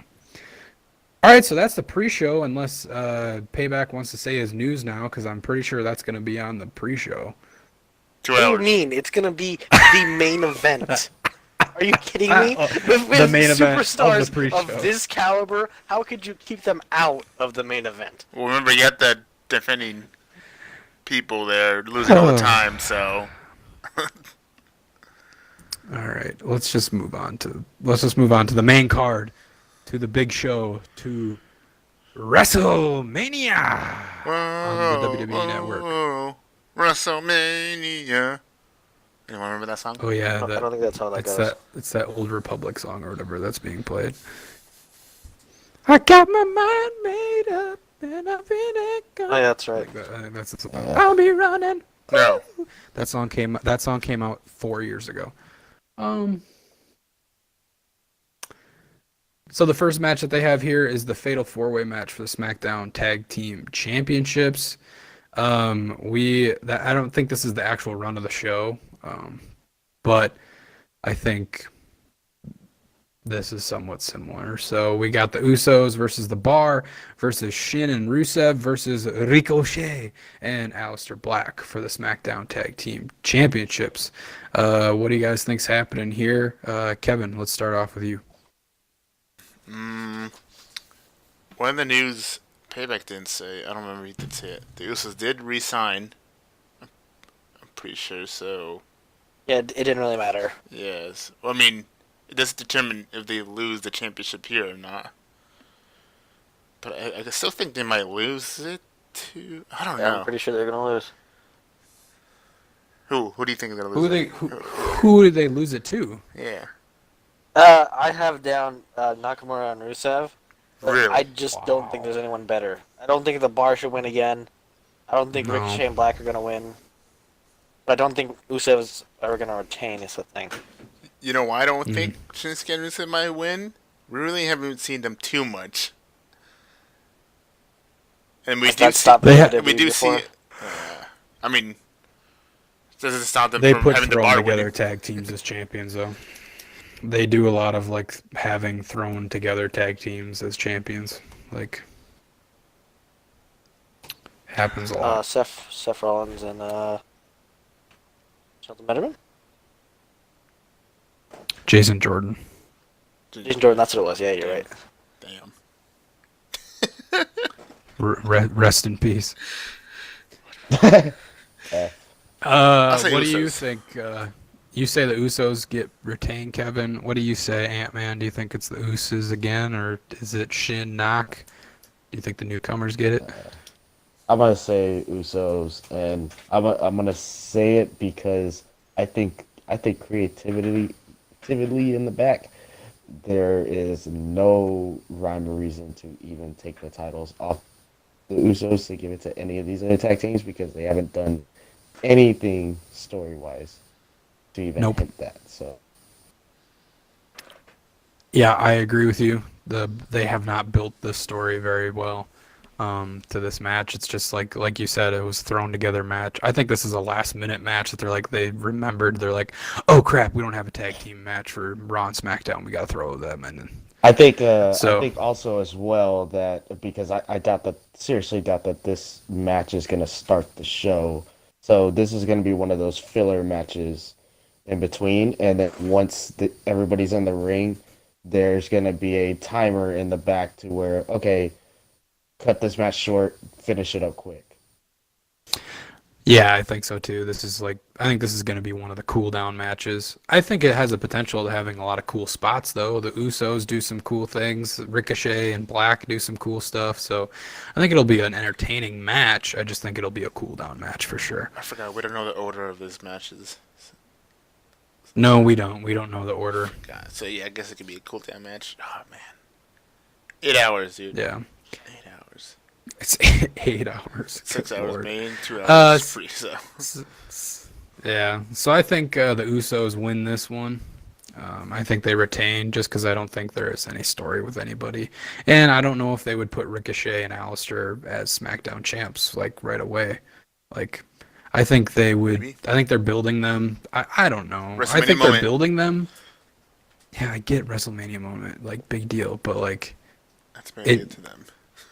it doesn't make sense. None of this makes sense. Um, None of this. yeah, I know.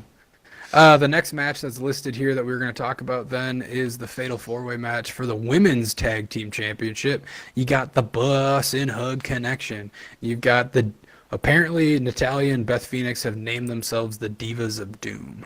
When was this? That's interesting. Was it- I don't know when that was. Was it during but- when I was Wow. sleeping? Possibly, but I think that's like what they've named themselves, at least on social media. And then the Iconics and Nia Jax and Tamina, and they've given their name the Samoan Slaughterhouse, I think is what they've called themselves. But what do you guys think here? What's happening in this women's tag team? They retained the titles. I think literally what I just said about the Usos match, you can copy and paste into this. I think the only difference is like there's a bit of storyline in there, and a little bit directed towards Natalya and Beth Phoenix. I'm just flabbergasted that that's the route they're gonna go is Natalya and Beth Phoenix. Like you couldn't find a better team. You couldn't find a better legendary team. But I still think they're just gonna let Sasha and Bailey keep them. Payback.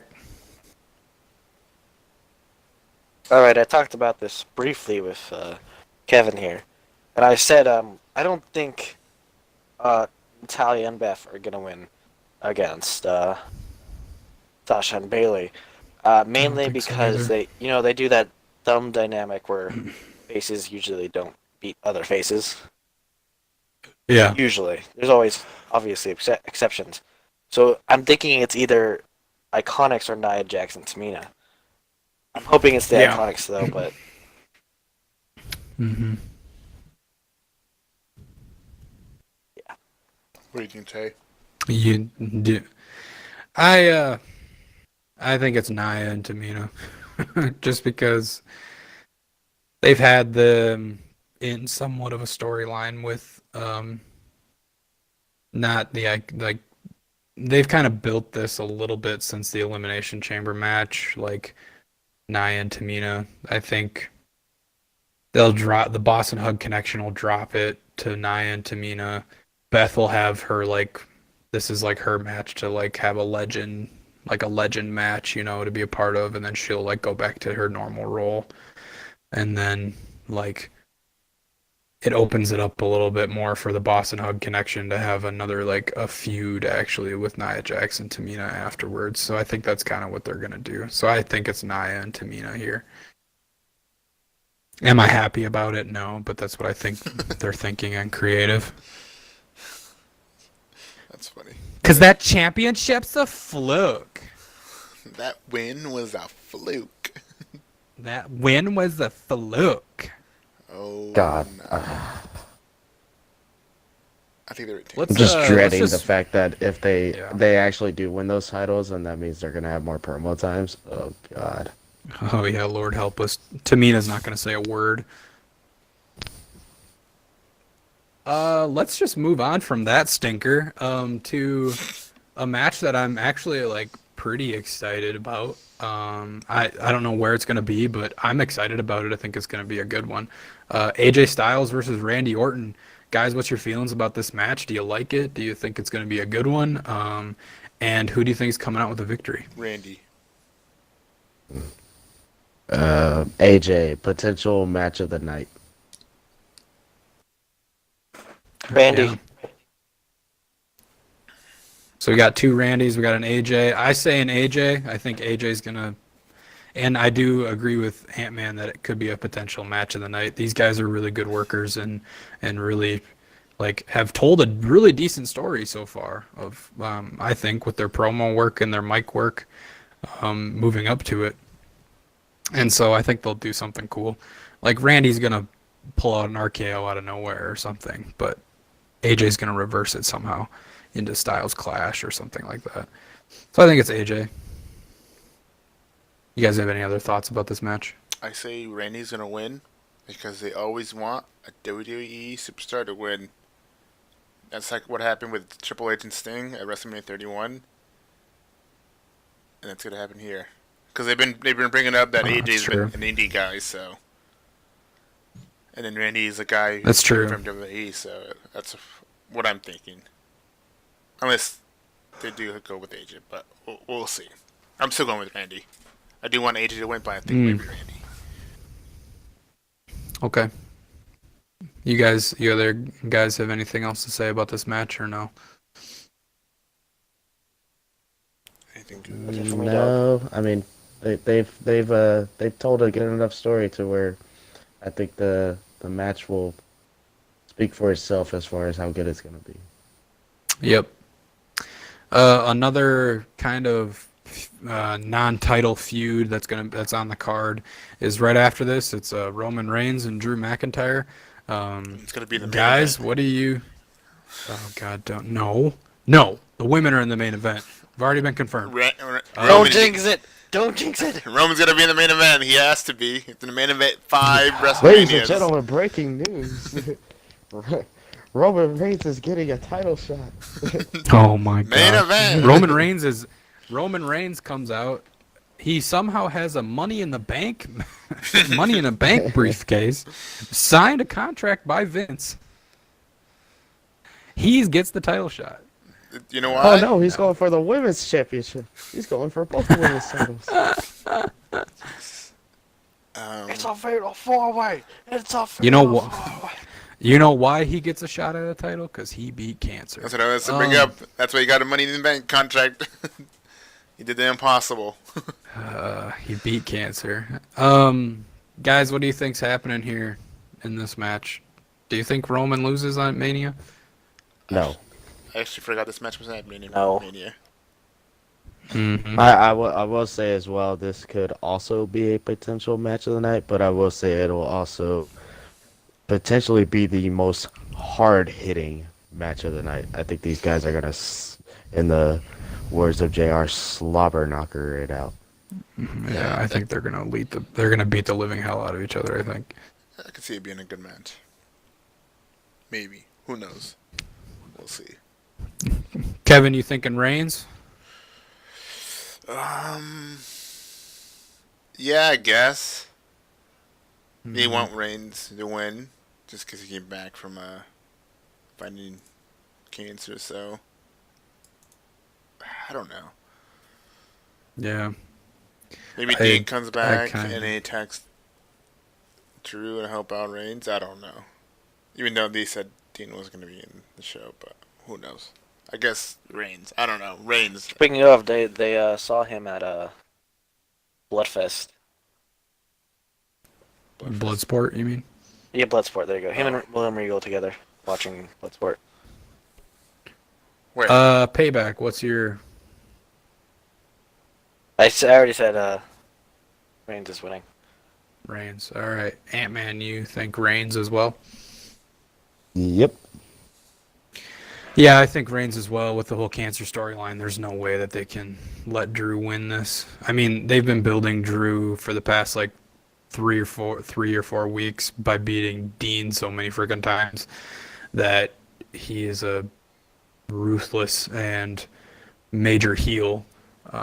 But I think they're continually going to build Roman as like the underdog or like the underdog that's going to come back and beat everything just like he beat cancer. So I think it's going to be Roman. Yeah, let's just keep cooking here. Let's go on to the next match. Kurt Angle versus Baron Corbin. It's Angle's farewell match. One, do you think Corbin actually is going to make it to the match? And will they sub out quickly to somebody else? And two, who do you think it would be if they do sub Corbin out? Dude, So can I say my wild theory? go for it. Yeah, go for it. I say Angle comes out first. Corbin comes out after the music hits. He walks out, and then you hear Thuganomics play. John Cena comes out, beats up Corbin, and then the whole stadium's lights turn off. Undertaker comes out of nowhere. Everyone's in the ring itself, and it's a fatal 4-way. You want Corbin to be in that? I mean, he's gonna be taken out pretty quickly. I mean, I wanted it to be like, Corbin was coming out, and then John Cena attacks him or hits him, push him out of the way, and he gets in the match. And I guess you can add that Undertaker gets in the match too. Dong. Actually, you know what? I don't want Taker to be in it. I forgot. He hasn't been really great lately. So I don't want Taker at this Mania. Don't do it. Yeah, Angle hasn't been doing great either. So They're doing it. They're not doing it. Payback. Get out of here. That's weird because there's been a lot of reports saying Undertaker's in New Jersey. I mean, he has to. He's at StarCast. Okay, he's at StarCast. Isn't StarCast in May? Maybe. He's at WrestleCon, all right. He's at WrestleCon, and Vince thinks that it's an actual non-WWE show. All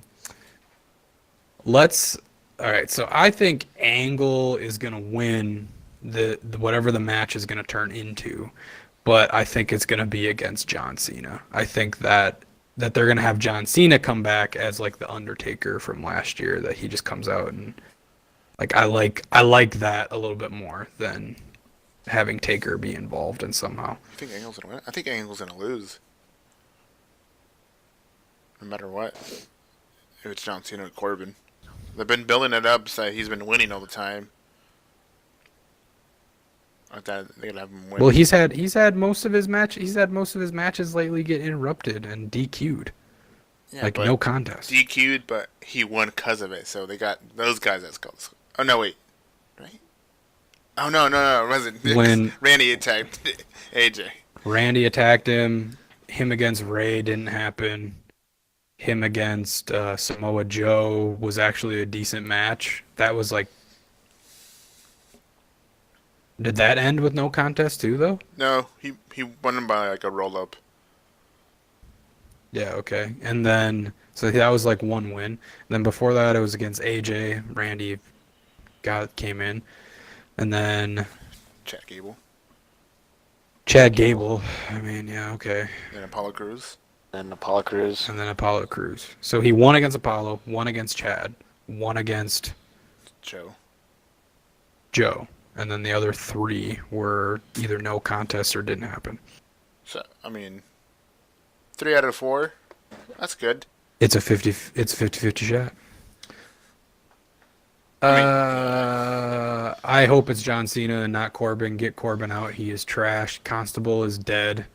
He needs to go rework his character. What about Ant-Man and Payback? What do you guys think? Yeah, what do you guys think? Already said. You think Taker's coming in? Is that legitimately yours? It's my only theory, man. Let me have this. No, wait, you said he was coming out. You didn't say he was winning, did you? I don't remember.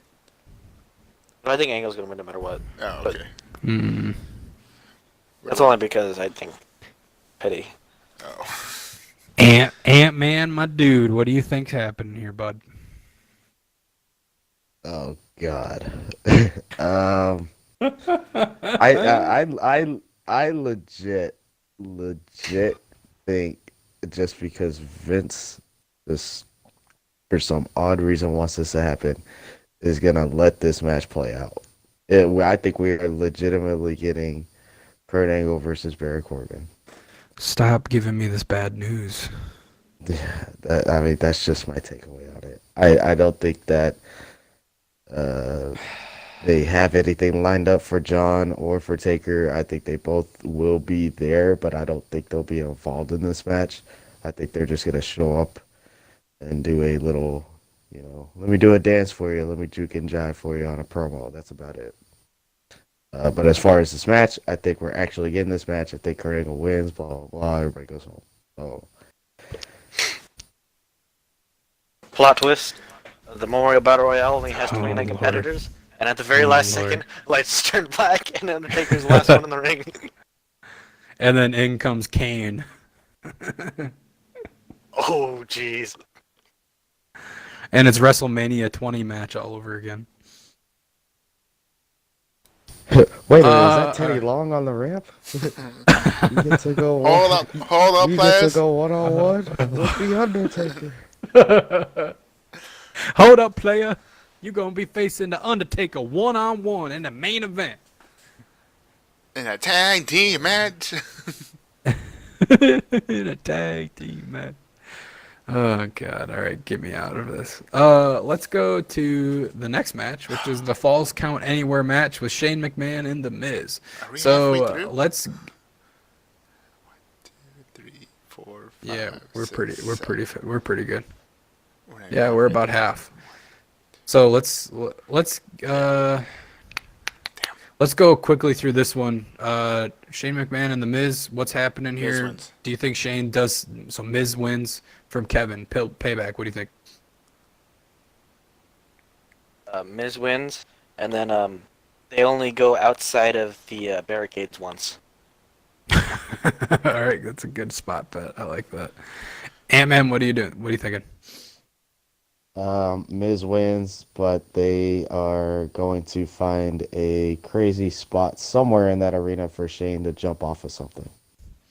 I do agree with that as well. I think Shane is going to Oh, like jump maybe- off of something super high and is going to fail, and that's Ooh. what the finish is. I think I know. Or like maybe one of those Jeff Hardy, like, what do you call it, entrance ramp sort of things. I say he jumps off Ooh, the possibly. WrestleMania sign on the stage. That's what he's gonna do. It's a stadium show, man. Like they can jump off of anything. Jump he off could a jump off stadium. the top of MetLife. Yeah. It's crazy. Let's just say I think The blimp it's flying above the the stadium. Miz. I think it's the Miz that's winning, but Shane is definitely gonna have a miss on a huge jump off something. Let's Every move time on to Miz look. Sorry. set up Shane for a jump, he's missed. It's not his fault. It's Oh, Shane's that- fault. That's Shane's fault. Let's go on to the next match here. We got the U.S. title match. We got Samoa Joe versus a somewhat ankle If he appears, ankle sprained Rey Mysterio. 1, do you think who's going to win this match? 2, who is going to substitute for Rey Mysterio if he cannot go? he's gonna be subbed by Ali. John Cena. Oh, I mean that would be all right. Like I wouldn't be against I'd it. actually enjoy that. No. Lights dim down. It's all dark. Undertaker bumps up. It's the Undertaker. For the Is that U.S. Teddy Long title. on the ramp? Samoa Joe, they going one-on-one with the Undertaker. With the Undertaker. Whoa, player. Yeah, but I don't know who's So gonna win. realistically, Samoa Joe, if Ray doesn't go, do you think it's Mustafa? I gotta hope it's Andrade. Yeah, I don't think Andrade's in the. He's in the Battle Royal, I think. He's Is in he? the Battle Royal. Yeah. I did see him. Well, I mean, so is Ali though. He is? Yeah. That's true. If Ray doesn't go, it's going to be somebody that has wrestled earlier. Well, but then again, remember, they have to find out before the WrestleMania starts, so they can take Yeah. out Ali out of the Battle Royal. I mean, they can take Ali out. Yeah, that's true. So, But I say if Ray is able to do it, I'd say Ray wins because they want to give him that U.S. title. It's the only one he hasn't won. be Grand Slam. Oh, he But- would be a Grand Slam champion. Yeah, and if anyone Yeah, else I wins, agree. it's Samoa Joe. Or sorry, if anyone else is in the match, it's Samoa Joe. Hmm I thought they would have given it to I would- Ali just because, maybe they felt bad for him not being in the main event. Because he would have been on Kofi's spot right now. That's not how things work. But in would WWE, he have? Kevin. I don't think it would have worked like that. I think I it's- think he I don't would have think been anybody- out after Fastlane.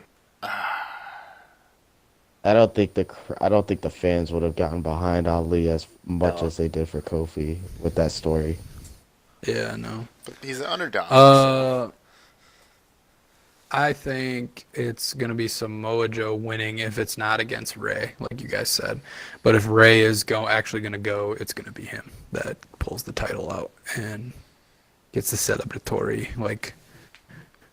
point up to the sky for big old EG up there. Do you think Samoa Joe comes out in an "I'm Your Poppy" shirt? God, I would love that. You can only hope. Yes. If they find a... I mean, they can make one, actually. What if they have like a lowrider and he comes in on a lowrider? Oh, that would be awesome. Oh wait, Ray still has the lowrider. That's true. Also, Batista has an Eddie Guerrero lowrider. I saw that in a video too. Also, John Cena has one. Oh, no. John Cena had one, but I think he gave it to Chavo, if I remember correctly. Everybody's got Everybody's got a lowrider, but I think that would be some cool play with Samoa Joe being a heel. And we've seen that he's not afraid to do that type of stuff. Let's move on to the next mid-card Finn. title, and that's the it's Finn. It's the demon. It's the Finn. demon. The Demon Good Finn. call. Yeah, he never loses. so Everybody on the same page about that? Yep. All right, it's demon. He's We don't never even need need to- pay-per-view, so... That's why I had to go quick, Let's so I'm just- like, everyone knows. Lashley. But before we go, you Yeah, guys think it's going to be a good match? Or do you think it's going to be a squash? No. Squash. Oh, God. You guys did it at the same time. It's gonna be a filler. It's gonna be a filler match, and it's gonna be a squash. Let's move on to the next one. No holds barred match between Triple H and Batista.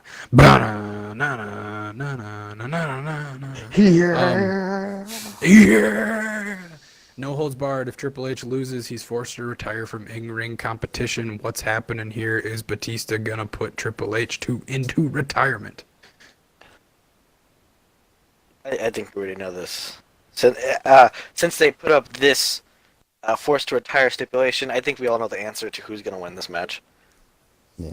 Batista. Is there a way that is Batista. there a way they could change the stipulation to whoever loses has to retire and both of them happen to pin each other at the same time? Well, Batista... I don't think it's possible. But Batista said this is his last match anyways, so... Thank God. Yeah. Just him versus Triple H, I think, is the last match that he's going to do. So I think it's Triple H that's going to win. I mean, But come on. How many more Saudi shows do they have planned? They need Triple H. Yeah, that's true. By the way, The dude's still in another shape news and was he they can still work. moved the Saudi show from May to June. Gotta mention that. Oh, okay. So no Super WrestleMania. Yeah. So I think it's Triple H. WrestleMania. What do you Triple guys H. think? Triple H from Payback. Yeah, Kevin. Triple H. Oh, I mean, like, yeah, because, I mean, but he said he doesn't really have anything to gain if he wins except for him retiring. Retiring as a winner. Like, 'cause if he wins, he's going to keep on Ant-Man. wrestling, so. That's true. Ant-Man. Give Triple H. Give me what I want. What I really want is a fast 5-minute match. No, fast Okay. 5-minute match? Yes. I'm thinking it's I at least didn't- 20. Yeah. Will there be blood? Oh no. Very I'm sure it's gonna be 20. Most That's not definitely. what I want. There might be a toe There's- broken. There's gonna be blood. Yep, and there's gonna be sledgehammers, and maybe a table.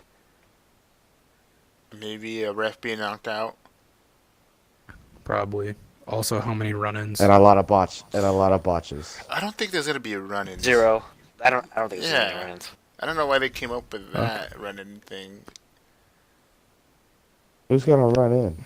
I'm calling them out. All right, Tegata. I'm calling Ric it out. Flair. Ric Flair's gonna run down from the top of the ring. I'm calling out Tegata. I'm calling out kind of 70-year-old. kind of Top of the wrestling. ramp. You're- Top of the ramp. I'm calling out kind of Are you wrestling. calling him out? I'm calling him out. Why would you say that? There's no point of a run-in. This isn't Sting versus Triple H. Oh, Shawn Shawn Michaels is gonna zip line down to the ring and take out Batista. Hey yo. Hey yo. I don't All see a right. run-in. So let's just. That's- All right. Okay.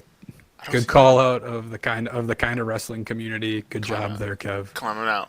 Uh, Come at me. calling out Kyle. You're calling out I like Kyle. you, And all of those admins Shout out over to there at Kyle. Kind of Wrestling. Hi, kind Um, of wrestling. Big Hi, fan. Kind of Wrestling. How you guys doing? Love you. Subscribe to us, please. Except, yeah, subscribe to our YouTube channel. Let's move on into our main events. It's not the main event, but the last three. Let's go the Universal Championship match. Brock versus Seth. What do we think's happening here, boys? Seth wins? I don't think WWE wants to pay Brock Lesnar more money, so probably Seth. Okay. I don't know. Ant-Man. This is interesting. You know what? Screw it. I'm gonna go with the curveball. Brock Lesnar. Reigning, defending, undisputed, Universal Heavyweight Champion of the world, Brock Lesnar. I say Yeah. it's going to be Seth, but if Seth wins, Kofi doesn't win. I was thinking the same thing. Like, Yes, one of the other yes. is going to happen. I'm reversed on that. I'm saying the reason why Brock is gonna win is so it gives more levity of when Kofi wins, because I just don't see them having Kofi winning, Seth winning, Becky winning, where it's every freaking They're not gonna- underdog and the championship Yeah. is gonna win. They're not having every face win. There's no way Right. that happens. Right. So I think the safest, less riety winner of this that you're gonna give it to as champions is gonna be Brock. I say Seth wins, but that's just because I have the next match going differently than a lot of other people think. So I think it's Seth. Kevin, are you going to give an actual definitive answer here? What? What does that mean? You said Seth, but then you said Seth, Oh. and then you just went like, "Ooh, it's tough. Ooh, I don't know. Maybe. I mean, like we said, one of the other, someone's going to lose on the other title match, so whatever happens first, Yeah. the other guy's going to lose. Because like what we talk about, we can't have the faces win that's true. the championship, so That's true. it's hard. I want Seth to win it. God damn, Yeah. they might give Brock another contract and have the title, have him retain the title and then defend it against Roman Reigns and win against that. That's SummerSlam or something. Yeah. I don't know. No, it's Saudi Yeah, I mean- Arabia. Not again. That's Don't it. do it again. In a steel cage match. Still can't join. So I think I don't know, Seth. so. Yeah. Might as well Let's go- move on to the next match then. Yeah. Let's might as well go right into the next one. WWE Kofi. Championship match. Dana Bryan That one versus Kofi. We got Payback throwing Kofi out there. We got Ant-Man throwing out Kofi. Go. Kofi Kingston. And then Kevin, who are you saying? I guess Kofi. Like I said before, depending on what match goes first, and what we see from the result from then, would determine who wins this match too. Because if Brock wins, Kofi will win. But I'm thinking if Seth wins and that match goes first, Kofi might lose. I don't know. Do you think there's going to be think- cooldown matches between these? Yes. They will, yeah. Yeah, for certain. Right, I think the SmackDown WWE Championship is going first. Mostly because they always put the Raw stuff last. Yeah, that's true. So You think because Kofi's winning, like you want Kofi to win, and it'll be first, he'll win, and then it'll be Brock winning. The More than Universal. likely, yes. Yeah. Okay. Yeah, I think it fully depends on which one goes first. My heart says Kofi, but my head, if it's for sure, like, I think they're gonna give the title to Seth because I think Brock is just like ready to just fade off into the sunset, and I think Bryan is is continuing to have a pretty good heel run as champ. So Alright, look, this is gonna happen. Lights dim down. It goes dark. Teddy Long pops out. Is that Teddy Long on the ramp? This is gonna be a tag match against the Undertaker, player. Oh, Yes, yeah, you guys got it. I love this bit. Can this be a weekly bit? The Teddy Long bit of somebody just coming in from the Oh, I ramp. thought Is that- that Teddy? I thought Undertaker popping in at every match.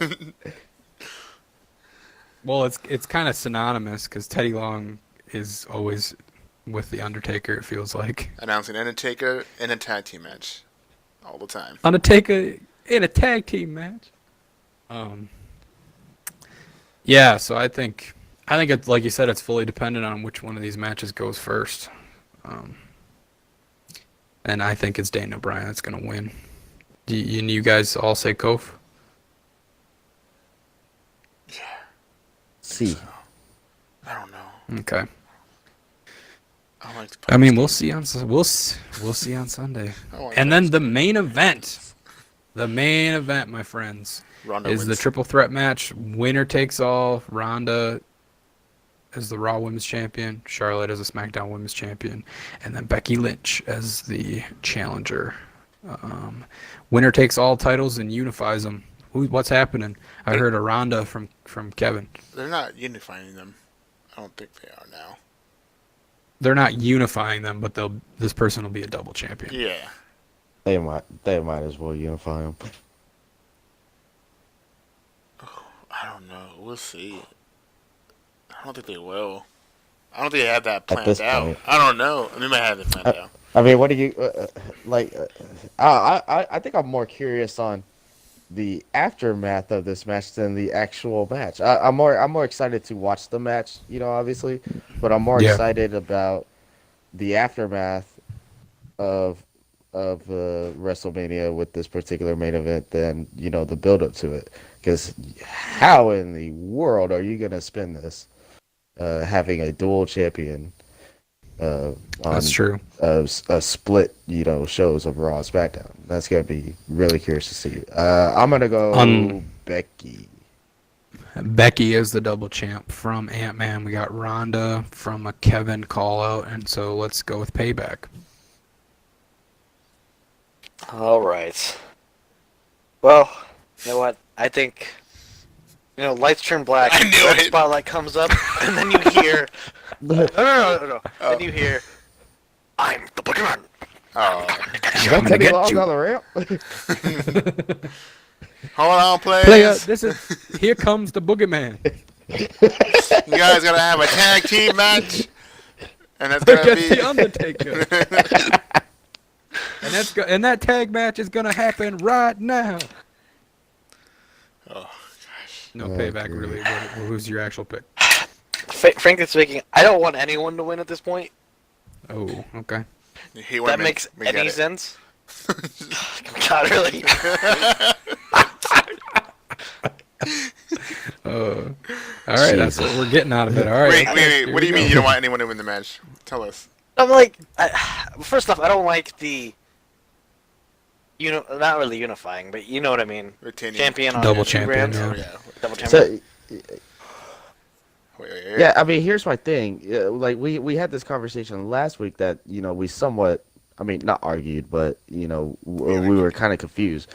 We were saying like, because I was saying before, like you don't need both these titles being defended as long as all three of them were under the understanding that they're gonna be going after one. I think a lot of y'all were against me, like, well, why is this title not being defended?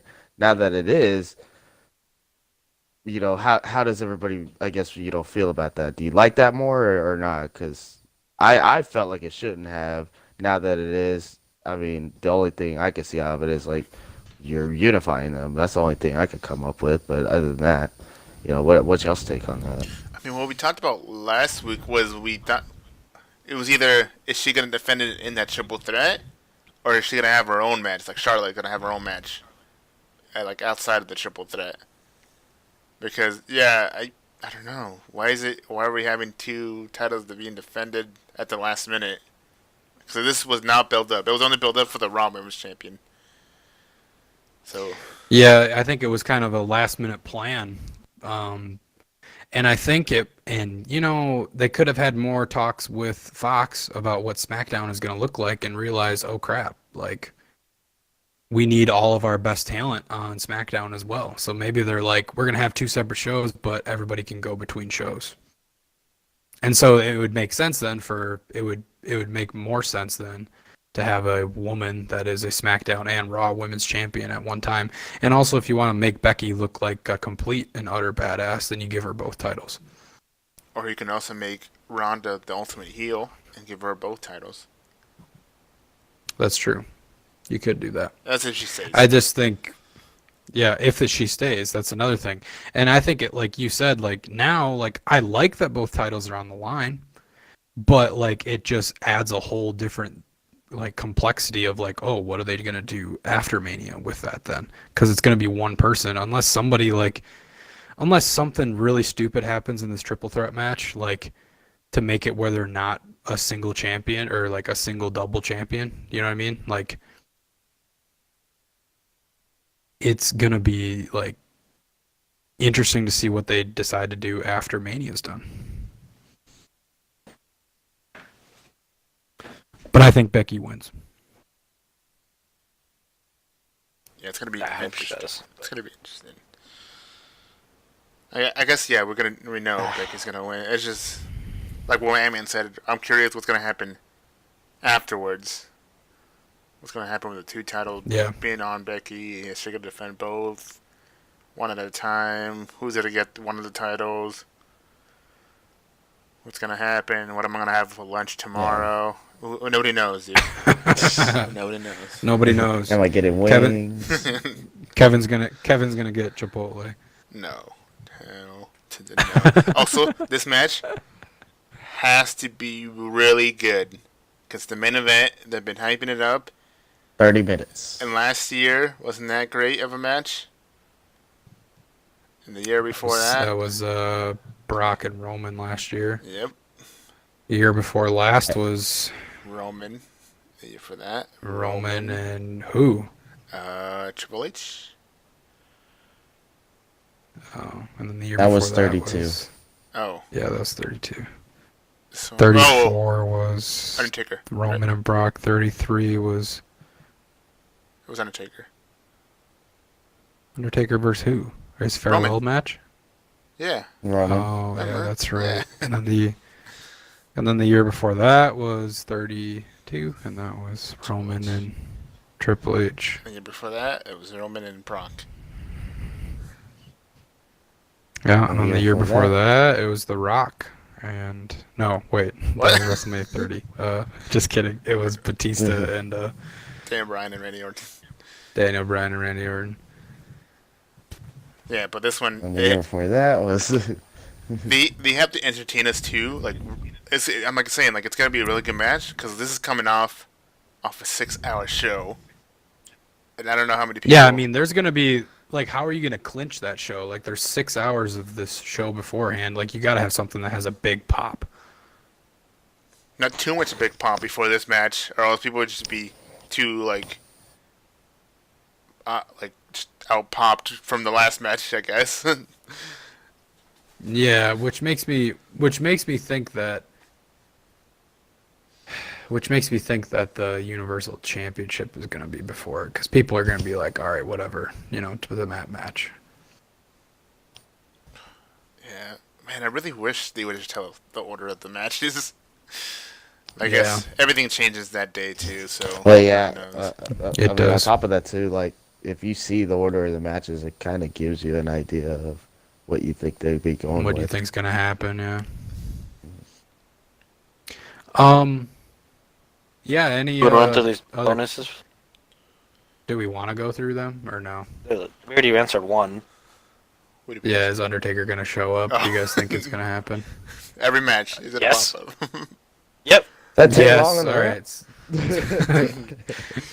Killer Payback says yes to the Undertaker question. Ant-Man, do you think Undertaker's coming at all? Yes, I think he'll come out there and do a. I don't know. Oh He'll yeah. be in the stands Juke- waiting for Juke John and Jack. Cena. Yeah, damn, I was You gonna say the can same thing jive too. He used to be sitting down, and then the ref will come in running down after a match. He'd be like, "You got a match, you got a God. match," and Undertaker just sprints to the back. God, that'd be hilarious if they gave. He's not going Undertaker to that sprint to same the spot. back. It's the Alright. Undertaker. Sorry, he'll have his motorcycle there, and He's gonna s- he'd ride over there. That's true. It's American Badass. It's not Dead Man. But instead of a ref, I don't think instead of a ref getting him, it's gonna be Teddy Long. you got a match, player. Tag team match. Yeah, get going. I don't think Undertaker's showing up. Let's. But you don't think Undertaker's how showing many? up? No, Whoa, I don't you think just- Undertaker's gonna show up. you just zoom past that. Why is that? I just don't think they're. I don't think they're building. They haven't built anything. I also think John Cena, like, if he does show up, it'll be for that Kurt thing. But like, I think that's like a slim chance that he does show up, just because I think he's also going and doing filming for his next movie. I mean, we could also have Taker replace Corbin. If you think about it, I mean, that would be dumb. But I just the whole match. anything with Taker anything with Taker at this point, I'm not like a fan of, just because I saw what last year did, and like he's just not. And the stuff that we've seen from Taker this year with like the super shows and stuff, like, just are not good. So I'm not gonna be like too excited and be like really bummed out if Taker doesn't show up. Let's look at some of these. How Do many? we want to look at any more of these bonuses or no? Let's go. How many how many suplexes do you think is going to happen in the Universal title match? 11. God, these are predictions. 11? It's so hard to predict that. I don't know. That's Maybe- why they're bonuses. I think they're tiebreaker questions. Jeez. 20? I'm about to say I 21. 21 from Ant-Man to play the high. I said I'll say 20. I'll say 22 to go over the top of both God those damn it, guys. screw So you I have the guys. over. So I originally put 20 down though. So I'll put the over on both I'll these do guys 22. with 20 with I'll 22. I'll say 22. You say 20. All right, fine. No, I'll yeah, say 20. I'll say you 19. say 23. There we go. Oh yeah, screw you. Okay, you got the under, and no, but Payback's got even under you. He's got the 11. Yeah, I have 11. That's fine. That's fine. Come out. All right, up, cool, okay. Payback. Just say 17 or 18. I mean. Let's move on to the second one here. The total length in minutes of the entrances of the women's triple threat. Oh, 9. So man. we do know that the I don't give a damn about my bad reputation chick is doing it Oh yeah. for Ronda. 7's So, for Charlotte and Becky too. so that shows that they're gonna do probably live entrances or some big thing grandiose for both of those. Becky won't Other have anything people. special for us. I'm predicting that. So that might be short for her. Yeah. Maybe she comes out with a whole new theme music. She comes out with The Man I by think Johnny sh- Cash. I think she'll have new gear. Yeah, I mean she's been looking more stone coldy lately. I mean she's got like the jean shorts. That's what she wore on. It was the one night that she wrestled. That was Monday. Yeah. She had the jean short look. So I mean, I think she'll come out with something, but I don't know how Yeah. long in minutes these things are gonna be. You know? I think the one that will let's take see. the longest time will be Charlotte. Yeah. She's going to be carried. On, like, Also, the too, the pedestal. stage design. The stage It's design gonna be really is long. going to be the main thing. I'm gonna say 15 minutes. Oh, God damn. So that's like 5 minutes per entrance. Payback said 9 minutes, right? You said 9? Payback. Si, senor. There you go. So like I'm gonna say- 3. I'm going to say 12. So 4 minutes per. I'm going to say I got 13. 5. 13. All right. So somebody's gonna have one longer, but I think we know who that one's gonna be. Charlotte, because she walks Ric so Flair. slow to get to the ring. How many run-ins during the Batista Triple H Said match? like, we all said like 0. 0. Everybody Yeah. says 0. Is that Teddy Long? Is that Teddy Long on the ring? Undertaker's out here. Your match has turned into a tag match against the Undertaker, and it's happening right now. And then the last one is- Cena. And the last one is just at the end of the show. Do you think the WWE four horsewomen, Bailey, Sasha, Charlotte, and Becky, come out and they celebrate together No. at the end? That can't No. happen. It's It impossible. makes 0 sense. Yeah, I don't Absolutely. think so either. Sorry, Kyle. Story-wise, that doesn't make sense. We're sorry, Kyle. All right. Story-wise. Then I guess that's it for that. Should we go over to All the right, main well, event? isn't the podcast here? No, I'm joking. The main event. Oh, you're talking about the Yeah. main event that Payback is so eager to put in the main event of this show. So, according to about 9 hours ago from now, a little less than that, the Revival, Scott Dawson and Dash Wilder, are putting up their Raw tag titles on the line against the tag team of Kurt Hawkins and Zack Ryder at WrestleMania. The Edgeheads. They're here. Jeez, I don't think they were ever called that. Edgeheads. it's the Edgeheads. They should be. It's the Edgeheads. All right, what do we? What's the predictions here, boys? Do you think Kurt Hawkins finally gets a win?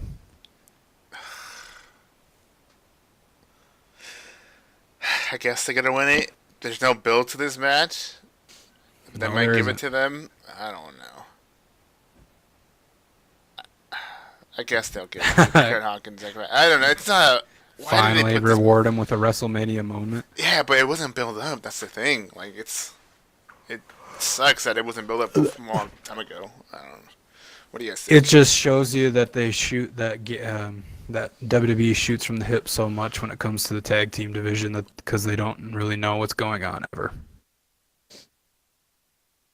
I think it's probably going to be Kurt and Zach that pull out the victory. One can only hope. It's the pre-show match, right? Ant Man, you got anything? I hope it's like pre-show, like not even on like a dark match for WrestleMania. Like, nobody's even going to be in the stadium when that Yep. match is going on. All right. So those were our WrestleMania 35 predictions. Shout out to the Kind of Wrestling page for giving us some of those predictors there, and also a shout out to them for putting some dumb things in there. Hey, Tagato said it. It wasn't me, Kyle. Don't hurt me. No, it wasn't. Shots fired. It was KevinAceX that brought it up. Shoot. Oh, shoot.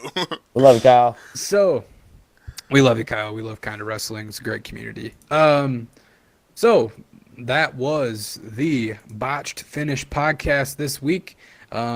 the week before the go-home show to WrestleMania 35 and the WrestleMania weekend. There's plenty of wrestling out there to watch over the next few days, so get in the action. Hit up the Fight Network, hit up or Fight TV, hit up all these different places, the WWE Network, to see all of these great shows that we talked about, and with New Japan Supercard and all that kind of stuff. I am one of your hosts, Tagato61. You can find me on the Twitters at that place. Before we signed out, all of that. let's explain what's going Kevin? to happen this weekend exactly. So, All right, Kevin. Tomorrow. Lead us away with what is happening. if anyone's around from this group, I hope you guys are not, because I don't like you guys that much. But if you guys are, no, but we might do a You're live. such a heel. We might do a live reaction live stream for NXT Takeover. So be around that twitch.tv/botchfinish channel around, what time does it start? 2 p.m. right? Or no, 4 p.m. So be 4 around p.m. your time. Yeah, be around that time, and we'll have a live reaction thing going on. Cool. And then, Is Mania going to do something similar? yeah, so it's going to be similar. I think you guys don't have to watch the pre-show. I'm going to do it. It's from 2 p.m. So you guys, Okay. Yeah, you guys could be around for that, and anyone who's watching could be around for that too. Sunday, 2 p.m. Pacific time, so PT for us. So figure out what time that is for you guys. Those East Coasters and Central Timers. Central Time, Central I Time. don't know if we'll do anything on Saturday for the G1. Maybe. I doubt it. We would probably, if we would, it would be Omega kind of spearheading that, probably, I'm assuming. Let me check what time it was again. But it was It's like a weird time on Saturday, isn't it? 3:30 Jeez, all PT. right. Yeah, so PT, so like 5:30 my Central Time. So I don't know if we'll do anything for that. Maybe. Okay. Just keep an eye out on the Twitter. Yeah, keep an eye out on the Twitter What's and lock into twitch.tv/botched finish for twitch.tv/botched finish for those live streams, and continue to follow us at the YouTube link, which is bit.ly/botched finish YT. And we are the Botched Finish Podcast. I am Tagato61. KevinAceX is the one running the ones and twos, recording the show, running social, doing all them good things. It's I need KevinAceX. Where can we find you? I need help. KevinAceX. Oh, Kevin_AceX at Twitter. All right. Give him a follow. He also streams on Twitch as well at the same name, twitch.tv/KevinAceX. Give him a follow and a sub, as well as our sponsor this week, Snowbike Mike. We got KillerPayback over there on the other side of the Xbox party. Where can people find you, my friend? Anything, and then end it with KillerPayback. There you go. Anything, and end it with KillerPayback. Love it. All right, and then we got, last but not least, we got our man, the myth, the legend, Ant-Man. Where can we find you on the socials? I would say Ant-Man0208 on the Twitter, Ant-Man0208 on the Xbox, and AE_2K on the PlayStation 4. All right, cool. Hit up our main man, Ant-Man, over there. So like I said before, this is the Botched Finish Podcast, where every week 4, maybe 5 wrestling fans come into an Xbox Live party and talk to you about the different WWE shows of the week, and possibly New Japan and Ring of Honor and AEW if we see that is something that we want to talk about. If you like that and you like this show, you can follow us at bit.ly/botchfinishyt for the YouTube link, and you can also follow us on Twitter at twitter.com/botchfinish. So that's botch finish, no ed on that botch. And then and that's where we will do a lot of the updates, and also follow us on Twitch at twitch.tv/botchedfinish. I am Tagato61. For the rest of the boys out there, we are signing off. Have a great Mania weekend, when we'll see you in the Twitch streams. Zach Ryder's gonna win. You got botched. That's that Teddy Long? You just got botched. Is that Teddy Long? Undertaker! Yeah, player. How long was that recording, Kevin? Holy crap. 3 hours and 4 minutes. Dude, hard drive got Takes about 3 hours. Yeah, play division.